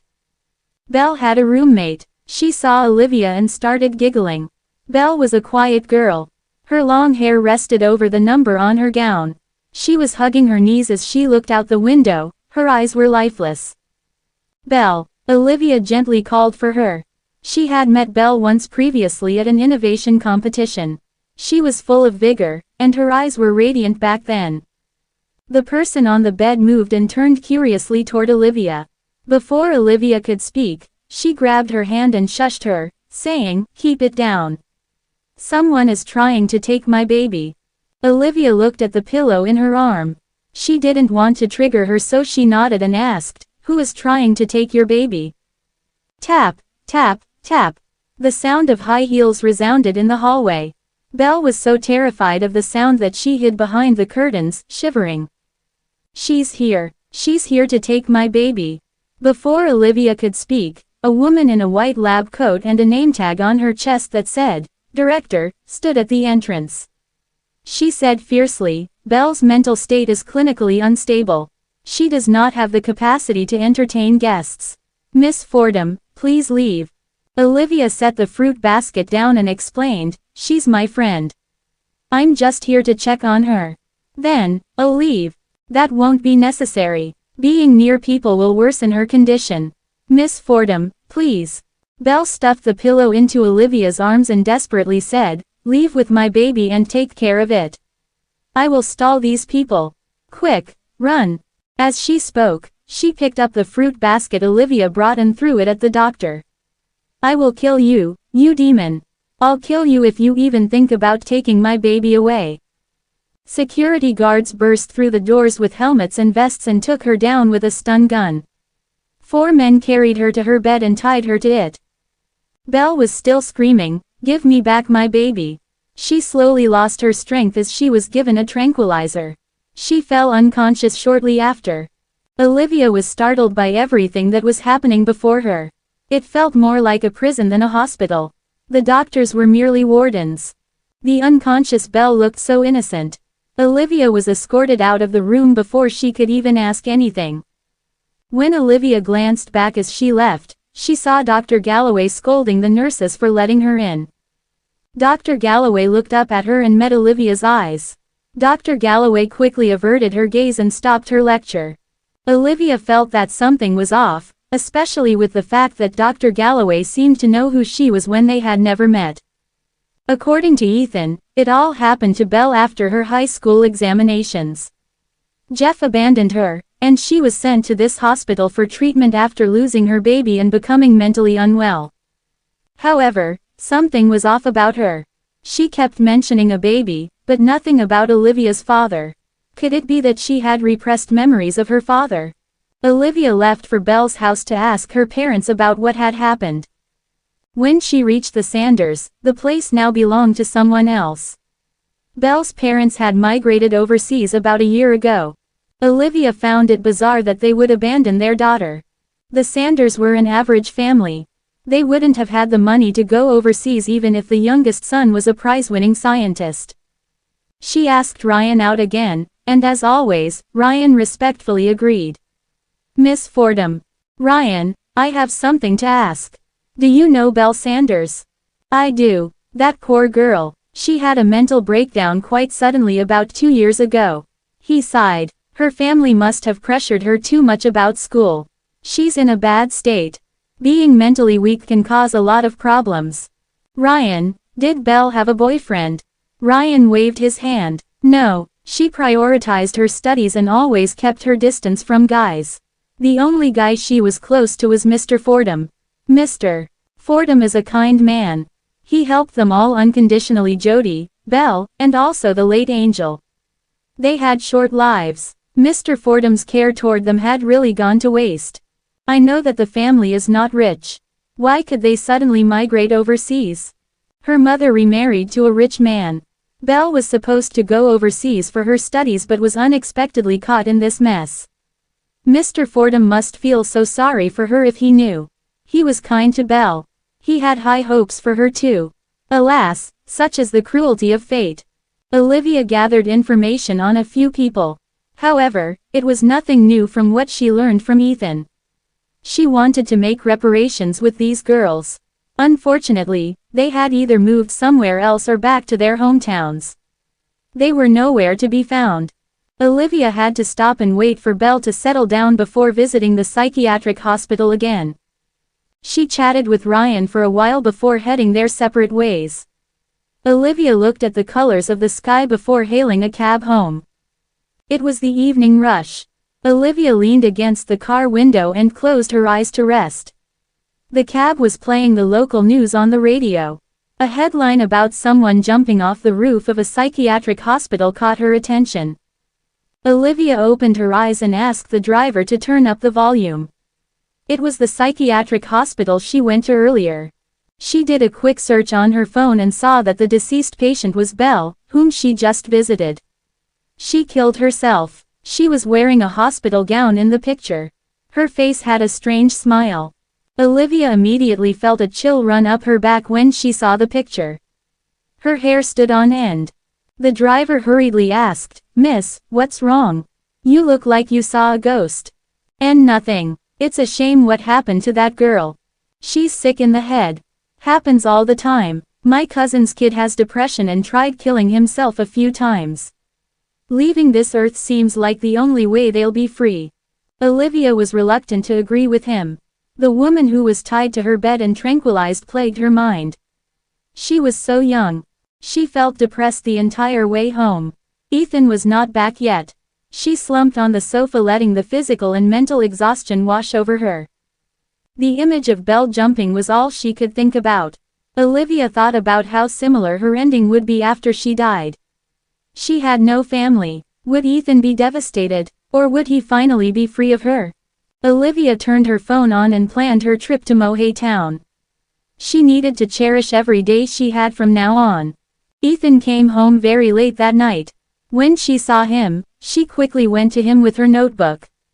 She had spent the whole night organizing the information. "When are you free to go to Mohey? I've looked through hotels and plane tickets.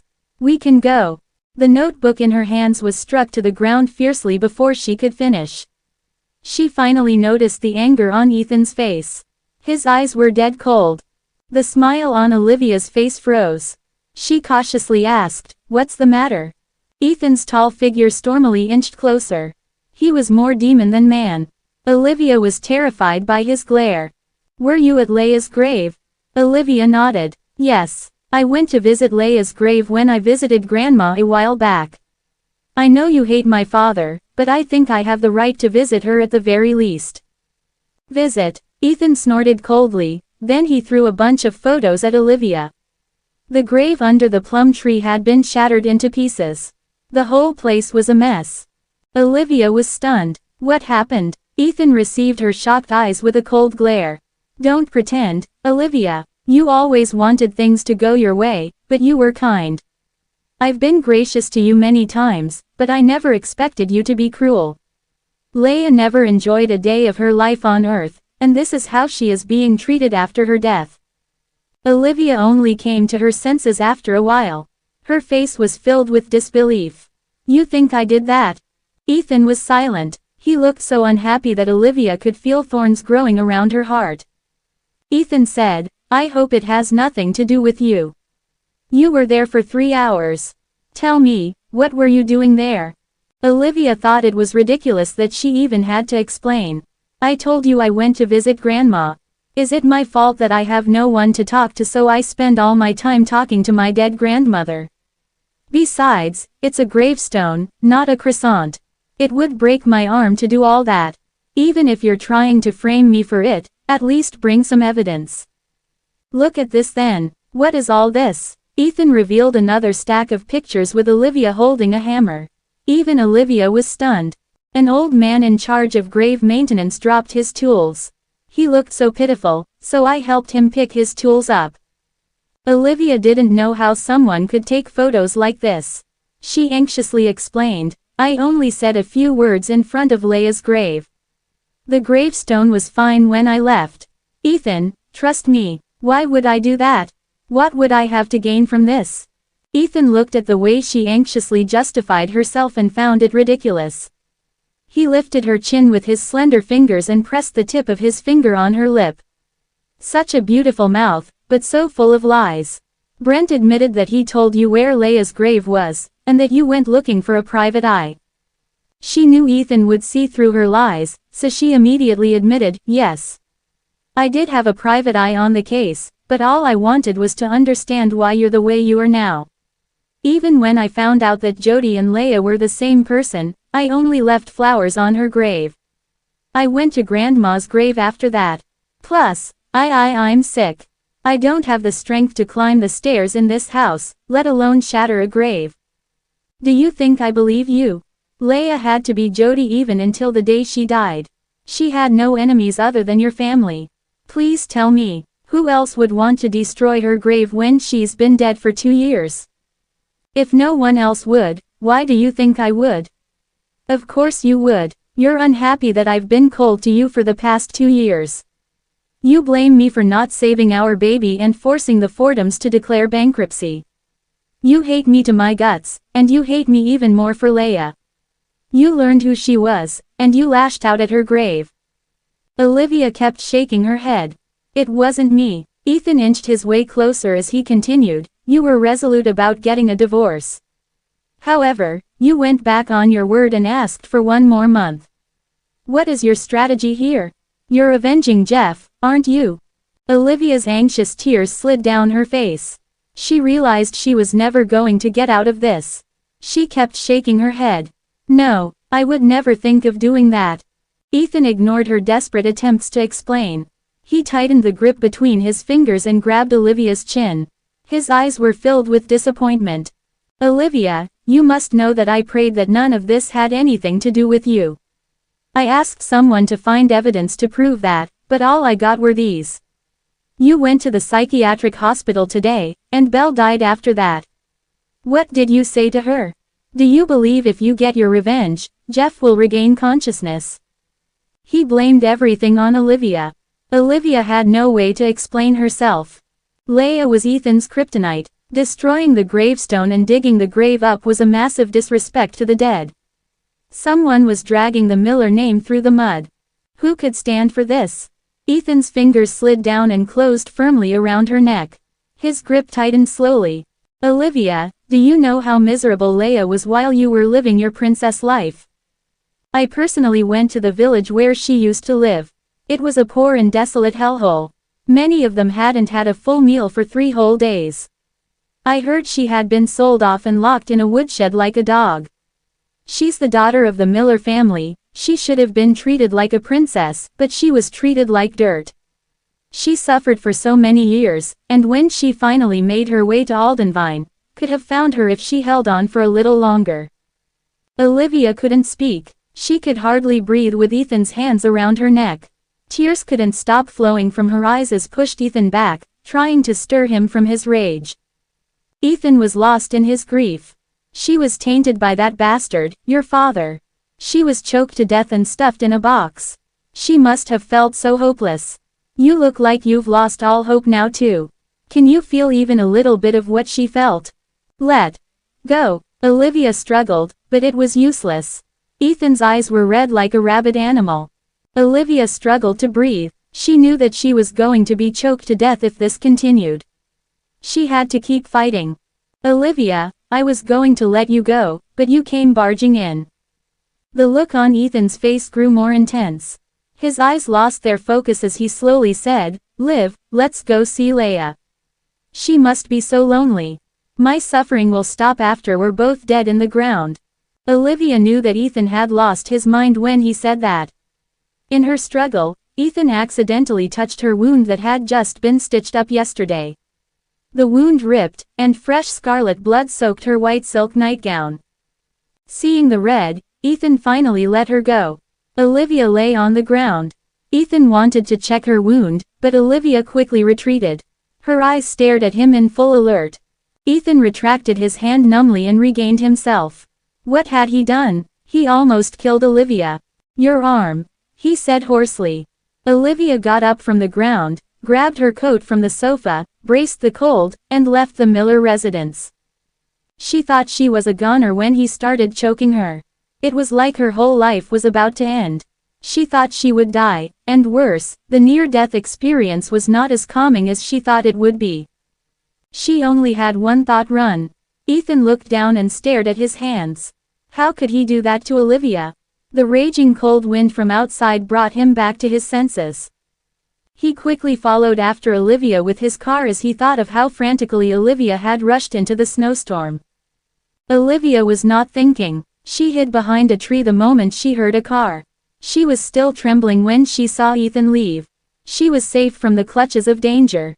She searched for her phone and hesitated before calling Everly. Everly's loud voice came through. "Miss me, babe." Olivia suppressed her sobs. "Eve, can you come pick me up?" Olivia knew Ethan was deeply affected by his sister's death. His mental health became more unstable in the past 2 years. At that moment, he thought about killing her and sending himself off to see his sister Toole. Everly wasn't here yet. Just then, a bright light shone from a distance before a car came to a halt not far from her. Ethan must have been smart enough to figure out that she hadn't left yet and turned back. The moment the car door opened, the man anxiously got down from the car and looked around. He was searching for something. Soon, he walked in Olivia's direction. Olivia stood there blankly before she cowered. Her whole body remained completely still, only her fingers moved to grab the corners of her clothes tightly. Olivia was so scared as she heard his footsteps closing in on her. She held her breath and closed her eyes. She didn't know what Ethan would do when he found her. Would she lose her life and join Leela? The love of her life was now a completely different person. It was her first time feeling fear. Her heart was beating wildly with every step he took. She was scared, absolutely terrified. The man's leather shoes made a crunching sound as he walked on a pile of snow. The sound drew closer as if the call of death was getting nearer with each passing second. Olivia's face was drained of color. Then, Ethan stopped in his tracks right before a 100-year-old tree. It was the only thing separating her from him. A few seconds later, she only heard the rustling sounds of him leaving. Olivia finally relaxed. He didn't see her. However, she soon realized that she had left a trail of blood on her way here. It would stand out so clearly against the white snow. How could he not have seen her? Olivia was unsure of what he was thinking when he stopped for a few seconds. However, it was obvious, he was letting her go. Olivia slowly peeped her head out. She watched as the man's silhouette left under the moonlight. She couldn't see the look on his face, but she could tell the air around him was heavy. Perhaps it was his silent way of saying goodbye.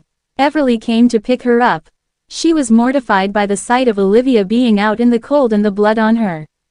She screamed, "Did Ethan do this? I'm gonna give him a piece of my mind. He thinks he's all that because he's rich, huh? Infidelity and abuse. I'm going to call the media and have his sins splashed all over the news." Olivia laughed wryly. She quickly stopped Everly from smashing Ethan's car and saving her from paying the insurance for it.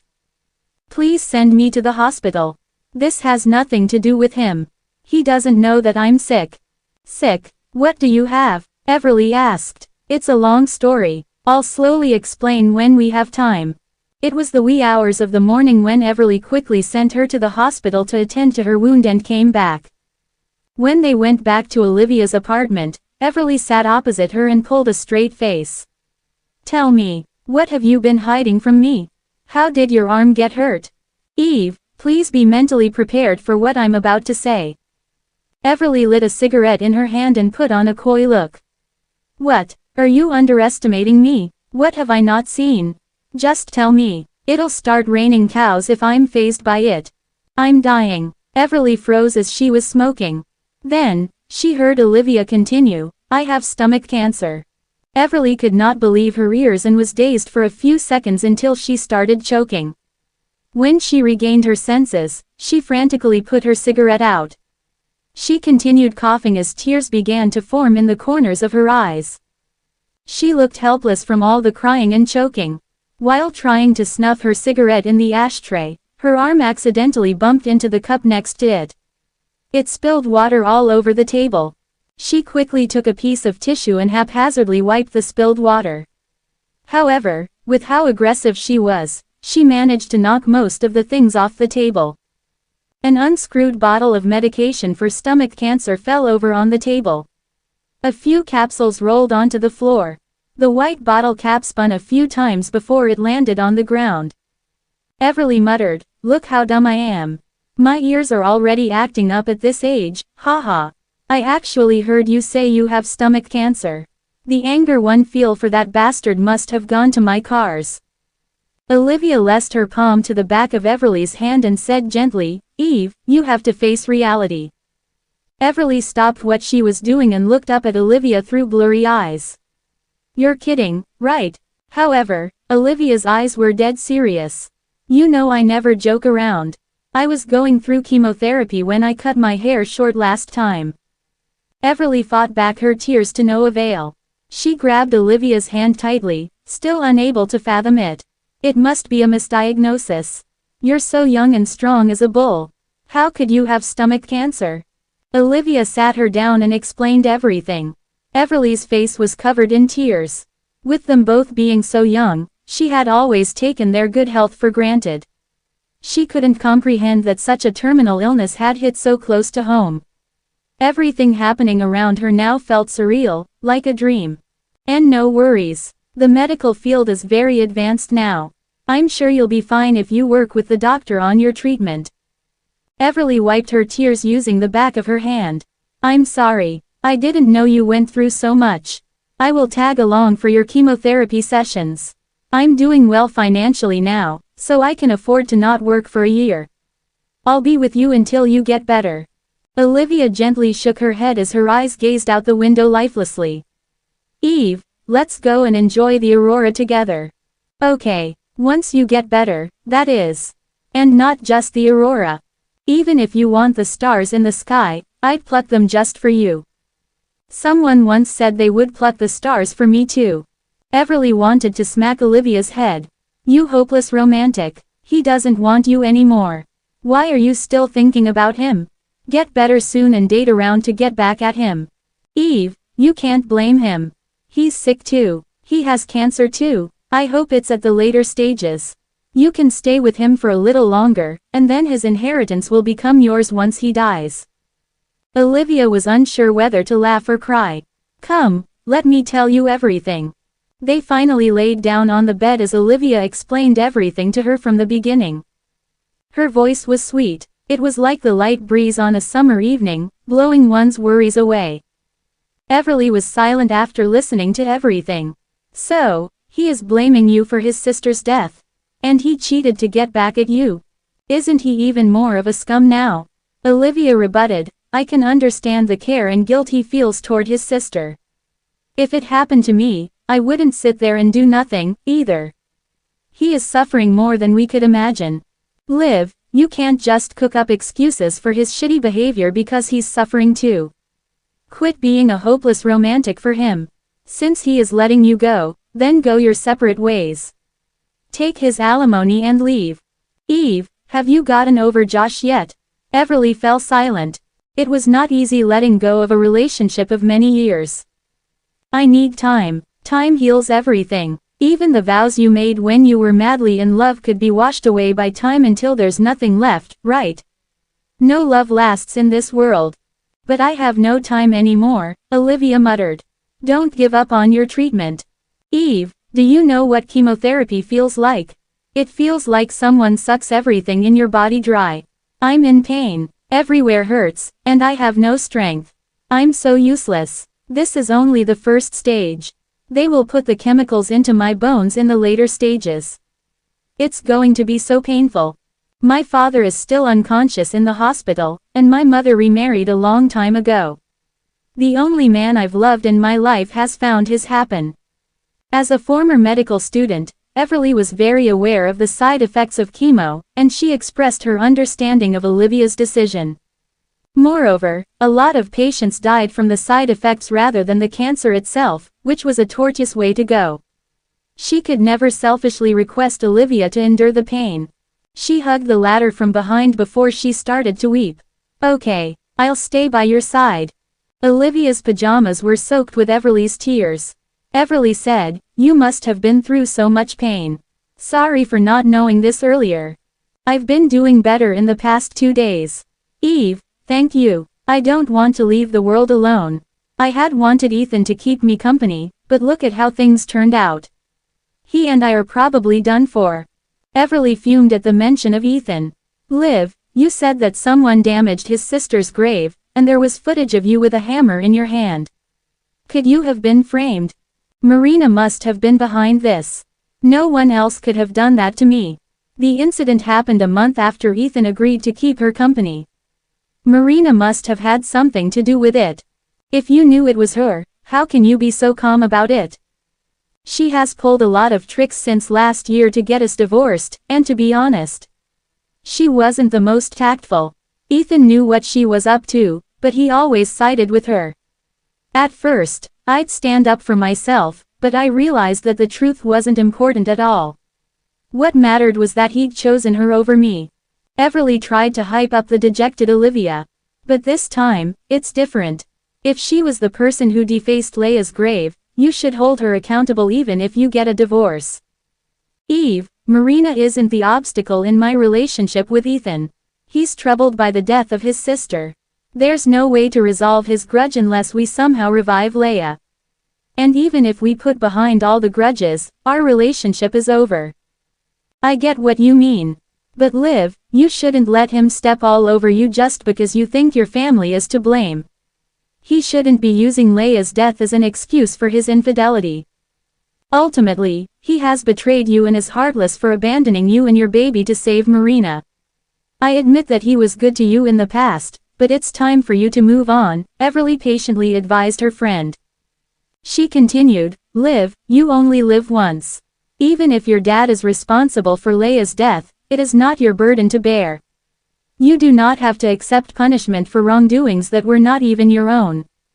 You asked if I have gotten over Josh. And my answer to that is, one day, I will. As for you, you have to live your remaining days for yourself, even if that means only for a day." Live for myself. All of a sudden, Olivia seemed to have gotten out of her rut.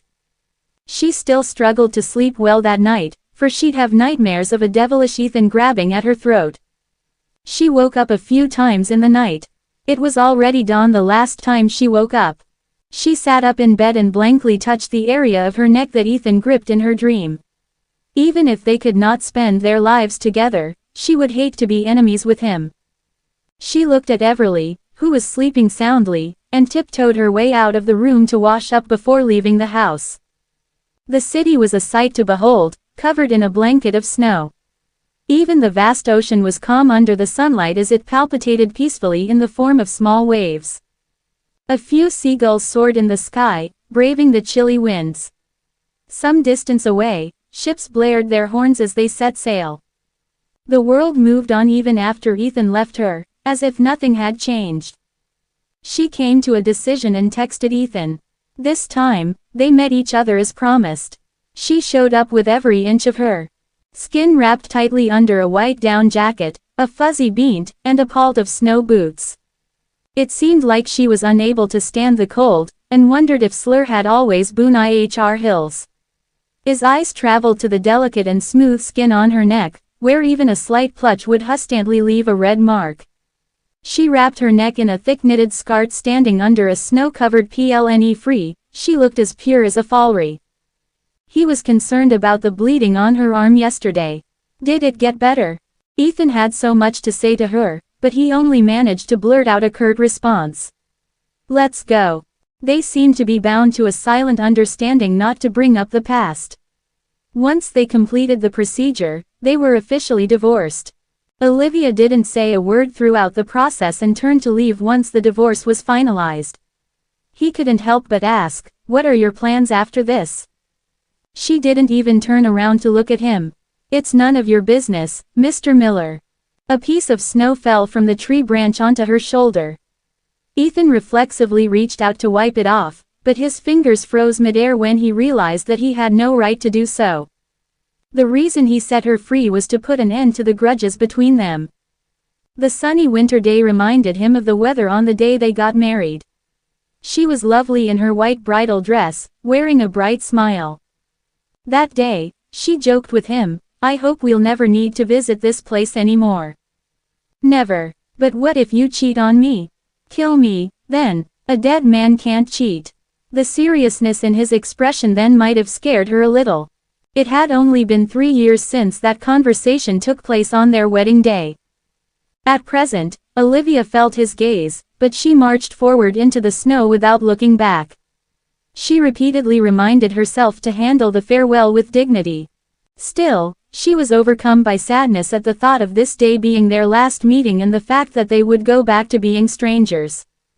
Not long after she exited the building, she overheard Marina's excited voice. "Ethan, congratulations. Your wish came true." "A wish come true?" Olivia smirked but acknowledged that the divorce might have happened sooner, perhaps in the week she lost her baby, if she hadn't stubbornly clung to Ethan for the past year. Ethan did not reply to Marina. She went on, "The documents are ready. Let's head in to get the marriage certificate."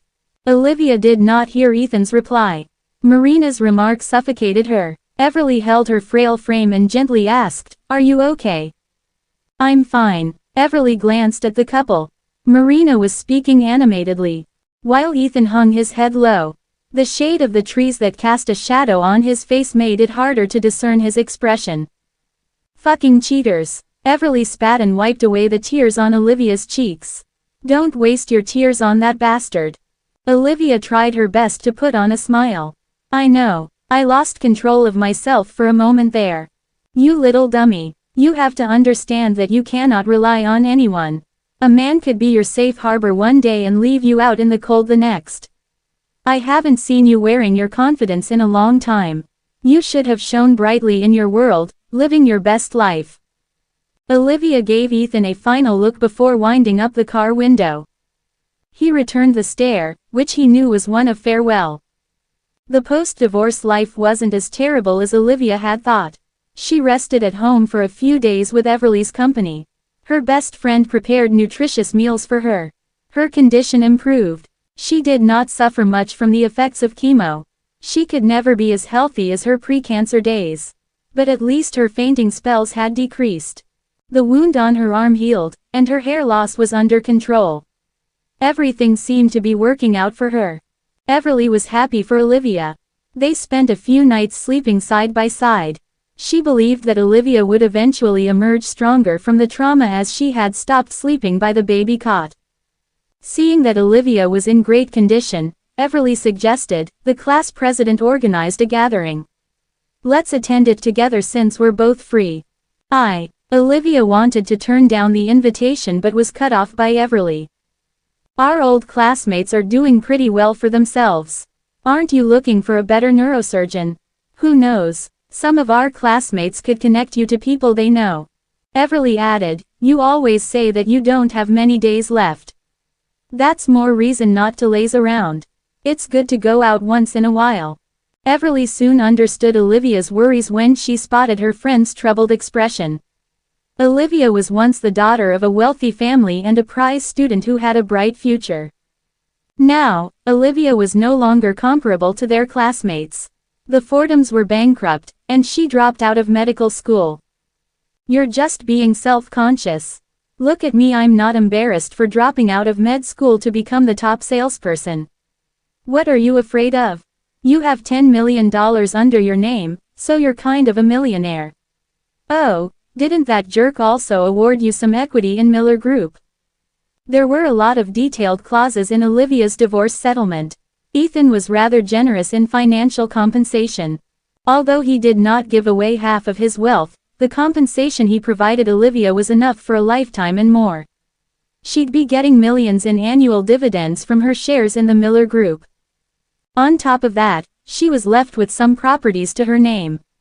Ethan might have done so to make it up to her or to sever all ties with her, but regardless, he was not stingy in this department. Olivia finally agreed to attend the gathering after being pestered by Everly. She realized that Everly was right after reading all the news about Ethan's upcoming engagement party. Since her days were numbered, she should leave the divorce behind her. "All right, I'll go. That's more like it. You were the crush of many boys back in school. What if one of them is still into you? Treat yourself better and let loose when you're still young." After some serious thinking, Olivia asked, "Will Peyton Ballinger be there?" "Of course. Well, Peyton is a nice guy, but he isn't easy on the eyes." "Wait a minute. Did your standards drop drastically after that painful divorce with that jerk?" Olivia shook her head. "No, I heard that he took over his father's business in the funeral industry after graduation, and he's doing quite well. I thought I should ask him to do his old classmate a favor and reserve a good parcel of land for my grave." Although Olivia breached the topic calmly, it was clearly upsetting for Everly. Can you please not?" Olivia held Everly's hand and said, "Eve, that's the reality. You need to accept it. We will eventually die someday." Crestfallen again, Everly cussed, "Why isn't that cheating bitch Marina the one dying?" "Well, that's fate. I suppose my baby misses me too much. Don't be too sad about it. I've completed the marathon of life, but you take your time." To soothe Everly, she joked, "Do pay me lots of visits and bring fresh flowers when I'm gone. Think of it as an early investment while I set things up in heaven for both of us. When it's your time to join me, we'll be living the high life in heaven with angels looking after us. Does that make you feel better?" Everly finally smiled through her tears. "Oh, I guess I'll need to find the perfect spot for your grave so you can rest in peace and look after your kids from above." "Ah, shoot, I forgot you don't have kids. You should hang on for a few more years, and I'll make you the godmother of my child." Olivia grinned. "Sounds good." At night, Olivia dressed up for the classmate gathering. Her short hair made her look chic and grown up. She exuded the elegance of a white rose when she was unsmiling. In Everly's words, Olivia could have stood anywhere in silence and still be pleasing to the eyes. On their way to the hotel, Everly asked, "Olivia, what's your plan now? How about traveling the world? We have all the time and money." Olivia rested her cheek on her palm, staring at the scenery outside of the car window. She calmly replied, "I'll create a charity foundation. There are a lot of terminal patients like me in this world. I'd also like to sponsor the education of low-income kids from the countryside." Everly was at a loss for words as she felt crushed by Olivia's decision. Even with all the money in the world, Olivia could only save everyone but herself. Still, she didn't blame anyone for her fate and was generous enough to light the path for strangers. "Liv, really?" Olivia smiled. "It's my way of paying for my dad's sins. Liv, we can sense the good or evil in a person. I truly believe that your dad is a kind man. Have you ever thought that the evidence against him might be fake? I didn't believe that he'd hurt other women at first, not until I saw the evidence. I bet it was a worse nightmare for Ethan. He even tried to refute the evidence, but in the end, he had to give up. The evidence is likely real. Could Ethan have pulled this on you to justify his affair? Eve, he's Ethan Miller. He doesn't need to get into this mess to ask for a divorce." "That's true." Everly sighed. "The evidence is rock solid, but I still feel that something's off. That makes the two of us. Dad was recovering well, and I was planning to take care of him after he was discharged. Why did he suffer from a sudden heart attack? And there was Belle. After I visited her, she immediately jumped off a building on the same day. On my first visit to Leia's grave, someone took a photo of me. There are too many coincidences." But soon, Olivia collected herself and explained, I finally came to terms with it. I cannot deny my dad's crimes just because it's hard for me to accept. On the day Dad was hospitalized, I checked the visitor log at home, but it was empty. Perhaps, he was just aggrieved at the bankruptcy. And Belle's death was probably a coincidence. The desecration of Leia's grave could have been Marina's doing. She wanted to force me to divorce Ethan. Now that she's gotten what she wanted, she will not bother me anymore. Everly frowned. You can't be sure. Liv, it's better to stay alert. Keep an eye on the people around you. The human character can be worse than demons and ghouls. Even if something looks improbable, it could well be the result of a deliberate plan. You shouldn't write it off as a coincidence. Olivia stared into the scenery afar and mumbled, if someone's behind all these, that would be horrifying. How much effort. The long overdue class gathering was merry. Everly was a social butterfly. She managed to make conversations with almost anyone at the event. The attendees were more shocked to see Olivia. A lot of her classmates went up to her and asked, Olivia, I heard you're married. Why didn't you invite us to your Are We Not Good Enough for You wedding? Before Olivia could say a word, a woman interjected with a shrill voice, it's not that we're not good enough for her. It's the other way around, isn't it? She probably hid from us because her family went bankrupt. The woman was Callista Davies, who saw Olivia as her archenemy. Back in the day, the Davieses were not as wealthy as the Fordhams. So Callista always ranked second to Olivia in whatever she did. She should have been the wealthy, popular girl in school, but her spark went out when she was next to Olivia. That was the reason behind her vengeful attitude. Now that the Fordhams went bankrupt, Callista would not miss the opportunity to humiliate Olivia. As the class president, Calvin Atkins immediately came up to mediate. Callista, that's a bit harsh. Everyone goes through ups and downs in life. There's no need to rub salt into the wound. It's been a while since we met up. Let's not spoil the fun. Callista rolled her eyes at Calvin, but out of respect for him, she dropped the topic. Fine, I'll drop it. But isn't it kind of shameless of her to skip all our gatherings over the years only to show up now for a share of the pie? What share? I thought this was a classmate gathering. Olivia looked confused. Are you faking it, or do you really not know? Everyone came to this event to get in on the Oakland Hospital project. The remark made Olivia feel conscious about her wasted days, shut away from the world. She seemed ignorant of the happenings around her. Calvin kindly explained, the Oakland Hospital is the biggest project in recent years. It's a $3.5 billion investment. Callista scoffed. The mission of the Oakland Hospital is to be a world-class hospital. It will hire quality staff and set up top-notch facilities. Of course, the pay is better than the average hospital in the country. And our dear class president is nice enough to introduce this opportunity to his old classmates. The other classmates were discussing the new hospital with excitement. If Oakland Hospital hired them, they'd earn 3 times their current pay. But the interview criteria were stringent. It'd help a candidate to have connections within the hospital. Olivia had a better idea of the situation after hearing the explanation. Calvin came from a prestigious family of doctors. And she bet that he had a huge share in the new hospital. Perhaps, the gathering wasn't what it appeared on the surface. It was just a front to scout for talents. After all, their graduating class was top of their cohort and full of talented students. Olivia guessed that Everly was too preoccupied with the breakup to fully grasp the nature of the gathering before dragging her along. Unlike Olivia, Everly was deep in conversation.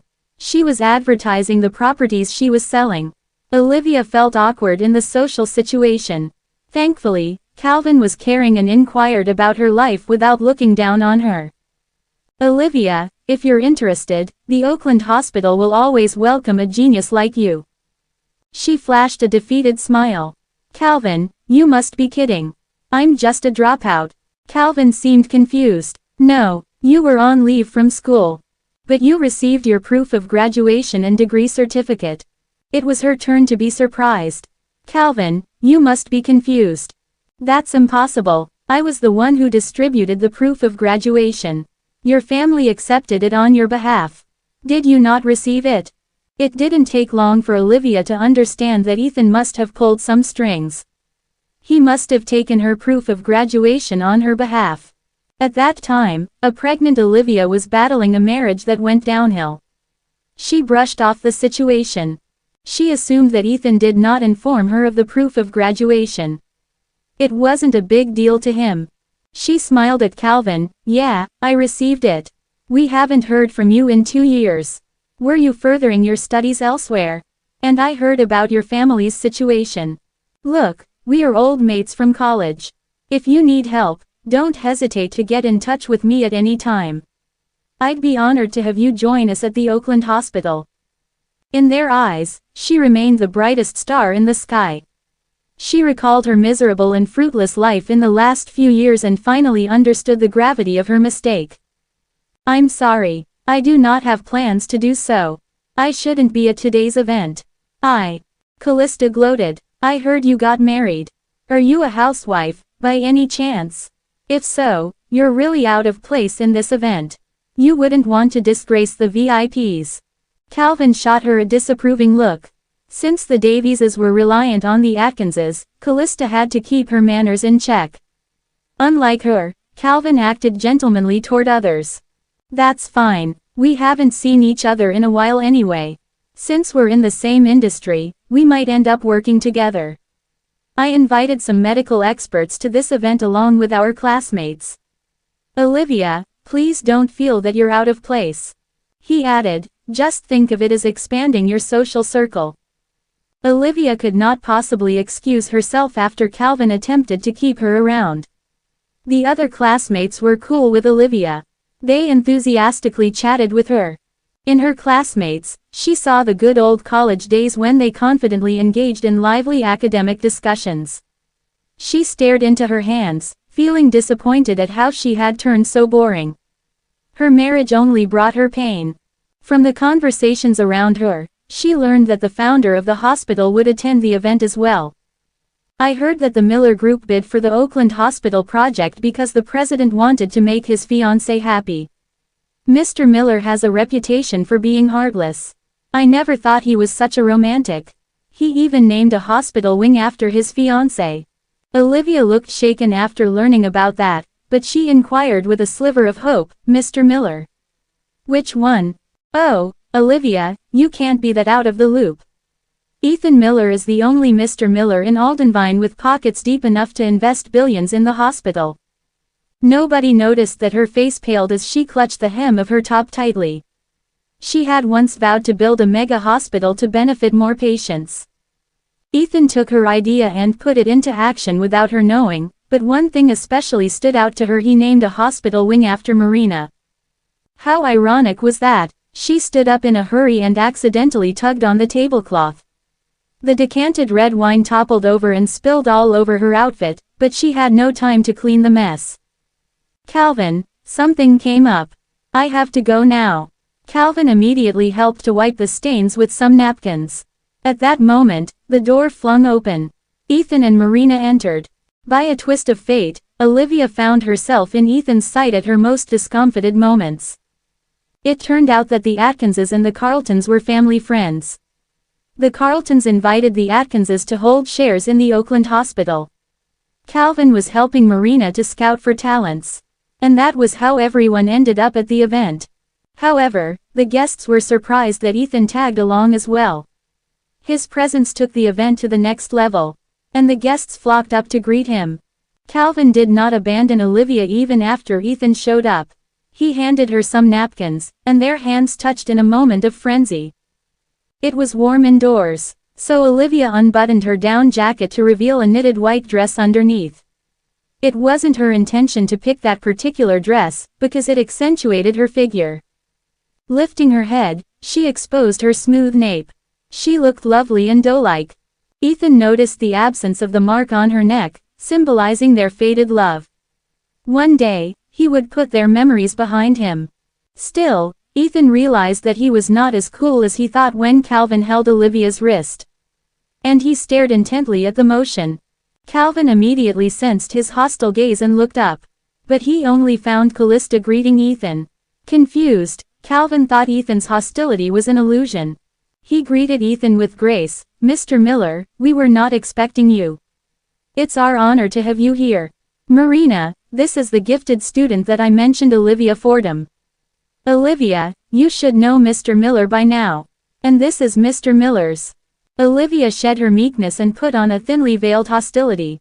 "I know. That's Mr. Miller's fiancé." She had thought that she'd never cross paths with Ethan. But it didn't take them long to run into each other. Calvin smacked his head and chuckled. "Oh, this is embarrassing.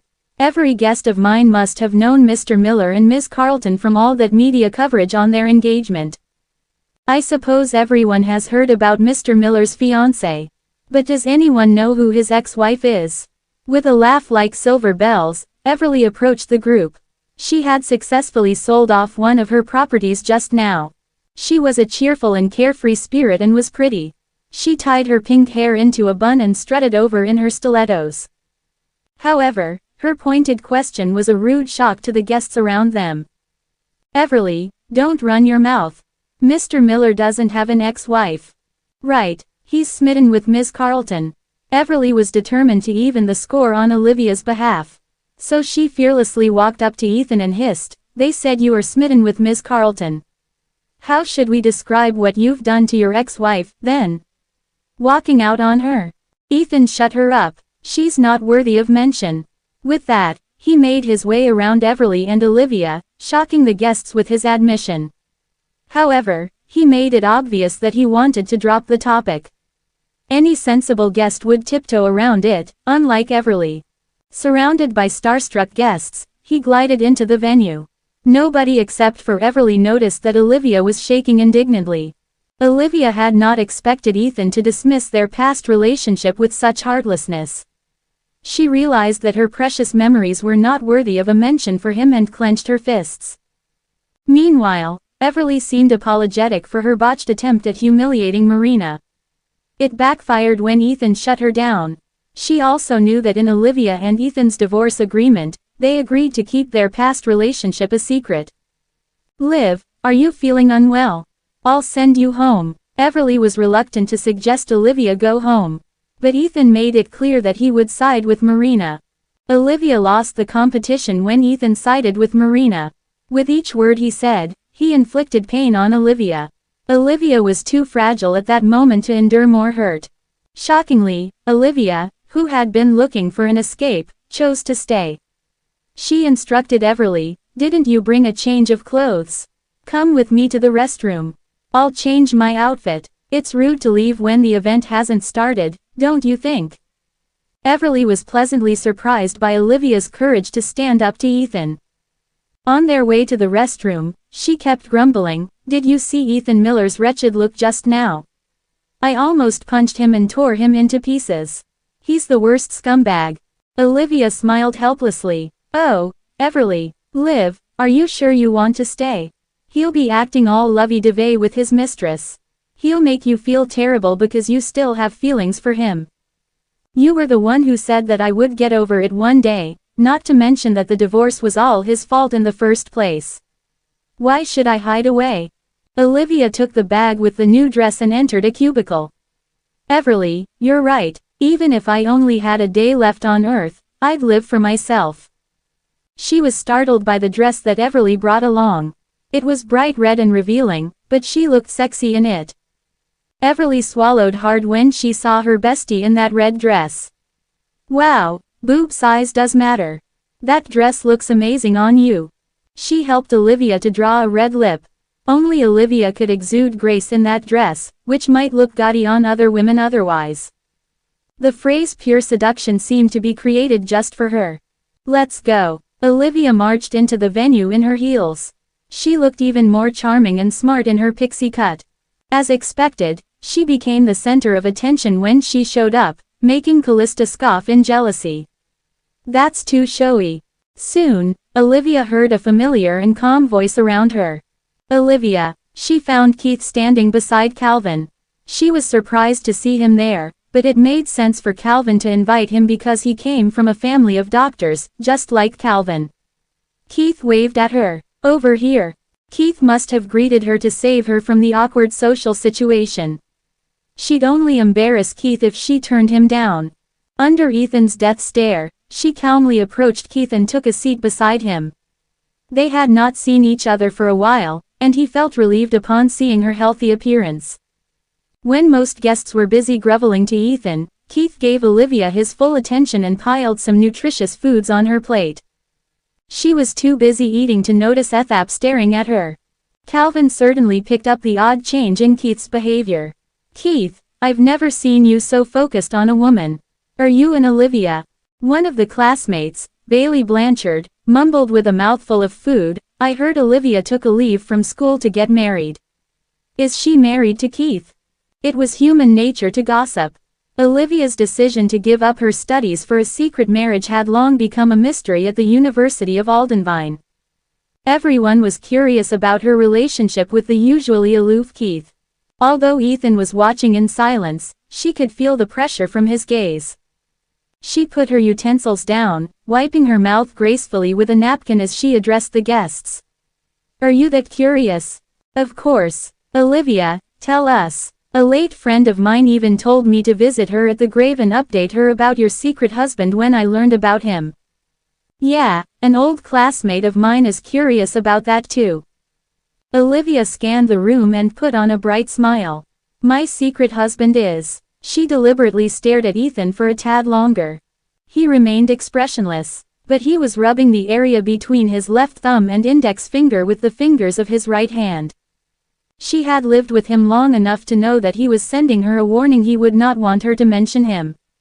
She smiled through her heartache and said, "Well, he's more like an ex-husband than a secret husband now." Marina, who had been quiet, suddenly interjected, "Oh, and who would that be?" She did not say anything more as she waited for the drama that would ensue. However, Olivia took aim at Marina. "Others might not know about him, but you do, don't you?" Before Marina could offer a reply, Calvin gasped, "Olivia, you're divorced." "Yes, I am. More accurately, I am widowed. My late husband passed away not long ago." Everly was trying to drink away her nervousness. But she spat it out in the face of an unlucky classmate when she overheard Olivia's explanation. She tried hard to suppress the grin on her lips while wiping her victim's face clean. "I'm so sorry. I was reminded of some sad memories. I can attest to that. Liv's late husband died a gruesome death." That immediately set everyone off. They bugged Olivia with questions. "This might come off as rude, but we're very curious about your husband's death." Olivia shot a glance at Ethan, who looked rather displeased. However, she refused to be controlled by him, especially after they were divorced. She vividly recalled all the pain he inflicted on her in the past year. "So," she continued, "I don't want to air dirty laundry, but you are not really outsiders to me. I'm okay to tell you about it." Knowing that Olivia would go easy on Ethan, Everly cut her off and explained, "That jerk deserved it. He was good to Liv at the beginning, but once he got bored, he started flirting with other women.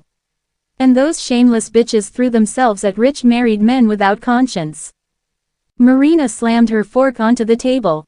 "That's enough. Miss Carlton, I wasn't talking about you. Why are you angry at me?" Everly questioned her. Marina belatedly realized that she had walked into Everly's trap. She didn't want to out herself as the mistress, for that'd reveal Olivia's identity as Ethan's ex-wife. She would never do that. So, she quietened and collected herself. Glaring at Everly, she said, "I'm not. It's indecent to discuss topics like cheating at a formal event." But Everly wasn't deterred. In fact, she was emboldened. The mistress is the indecent woman for sleeping with a married man. "I have nothing to fear. But Miss Carlton, you seem very affected by the discussion.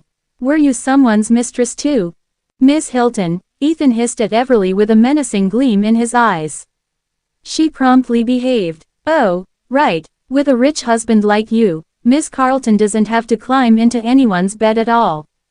If anything, she'll be getting into your bed all the time." Even the dumbest person could tell that Everly was taking a jab at Marina. However, only Calvin picked up a minute detail. How did a notable figure like Ethan Miller come to know Everly's last name? On the other hand, Olivia gaped at Everly's impudence. She wasn't as daring as her best friend, who had the guts to jab at Ethan. Knowing Ethan, he wouldn't allow anyone to cause trouble for him. Sensing the danger, she quickly steered the topic of conversation. Anyway, it's all in the past. My late husband will not come back to life. So, please don't ask me for more details. A cheater is not worthy of discussion. Since she had set things straight, it'd be rude for anyone to press on. Everly almost clapped at Olivia's perfect comeback. Bailey suddenly wondered aloud, does this mean Olivia's single? Is Keith pursuing her? She was not the sharpest tool in the shed. They narrowly avoided a situation, only to be confronted with a new problem. The socially inept Bailey had not changed at all. Still, Olivia wouldn't mind if Ethan got dragged into the discussion. She never expected the event to turn into a huge gossip party about her personal life. Everyone was interested in her relationship. She was once the campus belle who had numerous suitors. When she gave up everything and left school, her classmates couldn't help but wonder about the man whom she made the sacrifice for. Marina kept her anger under control and stole a look at Ethan. He was getting harder to read by the day. He seemed to have given up on Olivia, but he occasionally showed a lingering affection for that woman. Ethan carelessly picked up a slice of steak. He ate it as though the conversations were none of his business. Olivia was about to deny it when Keith took over. It's not surprising for a lovely lady like Olivia to attract a bunch of admirers. If I have a chance to date her, I'll cherish her and never hurt her. It's her ex-husband's loss. Ethan froze upon hearing that. Similarly, Olivia was shocked by Keith's statement. She had warned Keith to stay out of her business. But instead of heeding her advice, he issued a subtle challenge in front of Ethan. Keith. She looked panicked. There was no way she could explain her way out. Keith seemed to have read her mind. He gave her an endearing look. Olivia, now that you're single, may I ask you out? Keith's declaration of war made Olivia nervous. She knew Ethan was possessive, even after the divorce. He once said that he would never want to see her happy. However, she'd only embarrass Keith in front of everyone if she rejected his advance. She found herself between a rock and a hard place. Everly helped her out with a grin. She said to Keith, "Of course you can. The easiest way to forget an ex is to get a new date. Keith, you're a great guy. Take your time and get to know each other. I really hope Olivia meets someone decent to help her heal. You know, she has been badly hurt by that bastard." Everly made it sound as if Olivia and Keith were a thing. Olivia hurriedly stopped her friend. Eve. Blinded by revenge, Everly did not heed Olivia's warning. Why are you acting all shy? Do you really plan to die alone after the divorce? Keith is different from that jerk.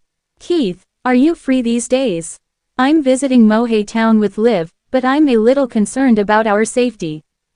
It's my honor to offer you protection. Keith stared at Olivia longingly. Everly stole a look at Ethan and felt satisfied after seeing his sour face. Ethan did not say a word, using only his hostility to remind them of his presence. Calvin jumped in and changed the topic. As Olivia's former classmate, I'm glad she found her happiness. It's an honor to meet Mr. Miller in person too. I shall make a toast to Mr. Miller and Marina. Here's to a long and happy marriage. His good wishes immediately cheered Marina up. She was about to drink when she noticed Ethan did not raise his glass. Given his social status, he refused to entertain everyone who made a toast to him. Marina awkwardly explained that Ethan refrained from drinking for health reasons. But everyone knew he was putting on airs. Nobody urged him to drink, but he went around the room with Marina to greet the guests out of respect. Callista, who never saw eye to eye with Olivia, was unhappy at all the attention on Olivia. She reminded Olivia with a disgusted face, "Hey, don't tell me you're waiting for Ethan to approach your table just because you're the high and mighty Miss Fordham. What are you standing there for? You should go up to Mr. and Mrs. Miller instead." The mention of Mrs. Miller always caught Olivia off guard. She stared blankly at the new couple, who seemed to love dressing up in monochrome couple outfits. He was dressed in black, and she was in white. They looked great together. When she was still with Ethan, he never brought her to events or social gatherings. She once confronted him about it, to which he claimed that he wanted to keep her hidden for her safety. That left her wondering if he had made a lot of enemies. But she wasn't too bothered by the lack of acknowledgement as long as he loved her. Thinking back, she was naive to have believed in his stupid excuse. If he truly loved her, he would have shown her off to everyone. Perhaps, he had been biding his time for Marina. All the talk of vendetta could have been an excuse to justify his extramarital affair. At that moment, Ethan was so close yet so distant from her. Suddenly, he was reduced to nothing more than a stranger. The memories she cherished seemed to have faded. It was male nature to seek as many companions as possible. How could she have foolishly believed she was lucky enough to stumble upon a faithful partner? Olivia reached out to the wine bottle. "You're right, I should raise a glass to them." Almost instantly, Keith and Everly stopped her and warned her sternly, "Number. You can't drink." She looked at Everly pleadingly. "I'll only take a sip." "It's fine." Everly let go of Olivia's hands when she read the determination in her friend's eyes. Olivia poured herself a glass of red wine and made her way to the couple while Keith looked on with hesitation. With a smile, she said, "Mr. Miller, Miss Carlton, I wish you a happy marriage. I'll drink this toast whether you like it or not. Please consider this my congratulations in advance. I will not attend your engagement party." Then, she downed the glass of wine like the guest before her without looking at Ethan and Marina. Ethan knew she was a lightweight who'd get tipsy from a glass of wine. Marina stood up with her glass and beamed. "Ethan and I will be happy. Thanks for your blessing." In what seemed to be a competition, she poured herself a full glass of wine and downed it like Olivia. "Enough." Two male voices echoed in the room. Ethan and Keith had to put a stop to the madness. Keith grabbed the half-empty glass from Olivia and told Ethan, "For the sake of her health, I'll drink on her behalf." Ethan, who had been silent, finally broke into an amused smile. "Who are you to her? What right do you have to drink on her behalf?" The guests at the table thought that was Ethan's pet peeve, hence the hostility. They shot awkward looks at Keith, who calmly replied, "That's none of your business, Mr. Miller." Ethan finally looked at Keith, who was standing over him. Despite being seated, Ethan seemed authoritative with his quiet and serious attitude. His emotionless glance exerted pressure on whomever he lay his eyes on.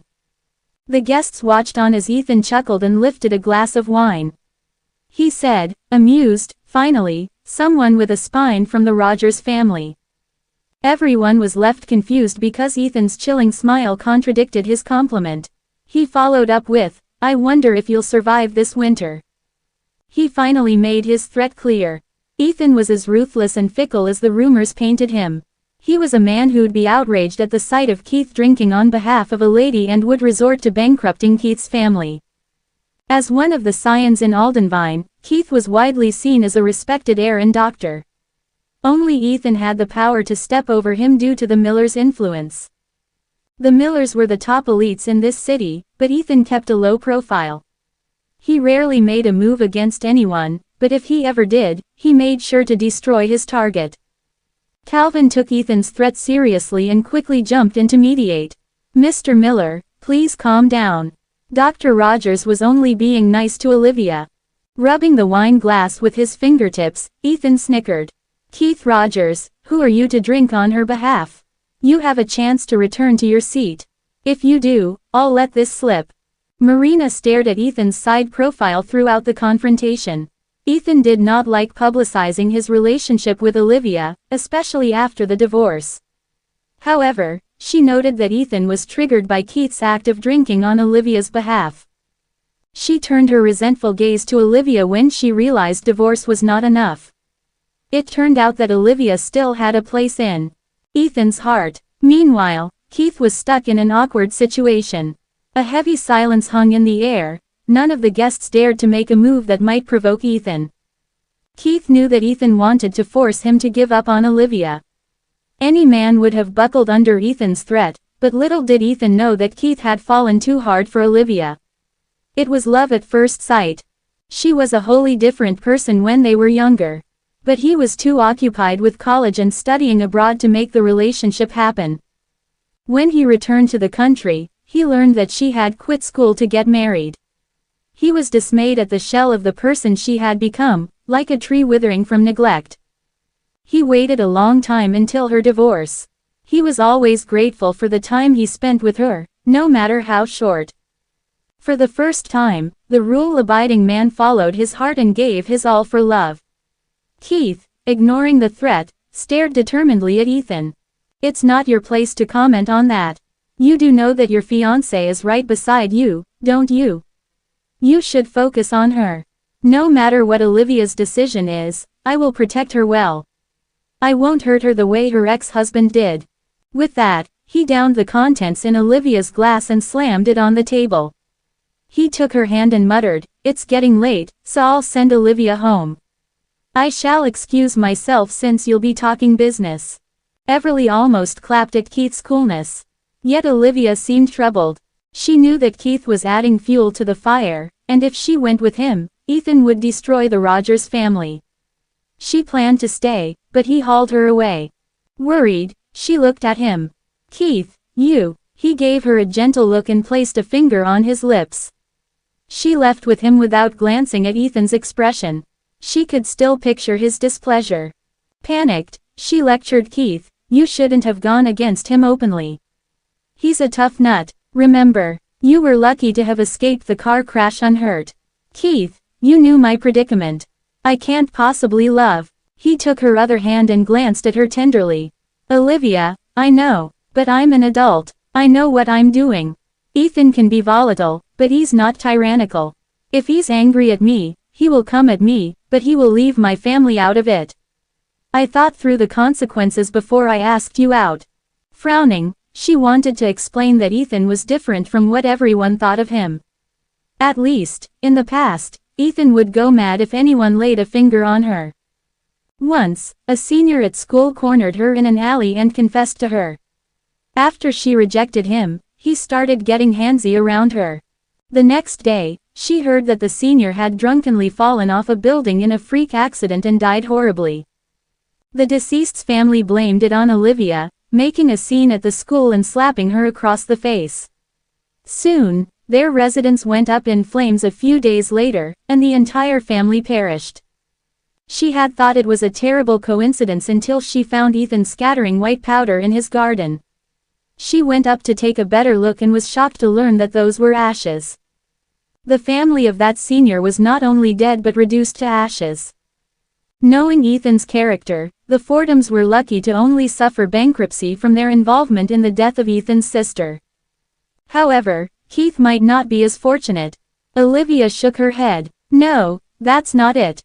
Keith, you shouldn't get yourself into this mess."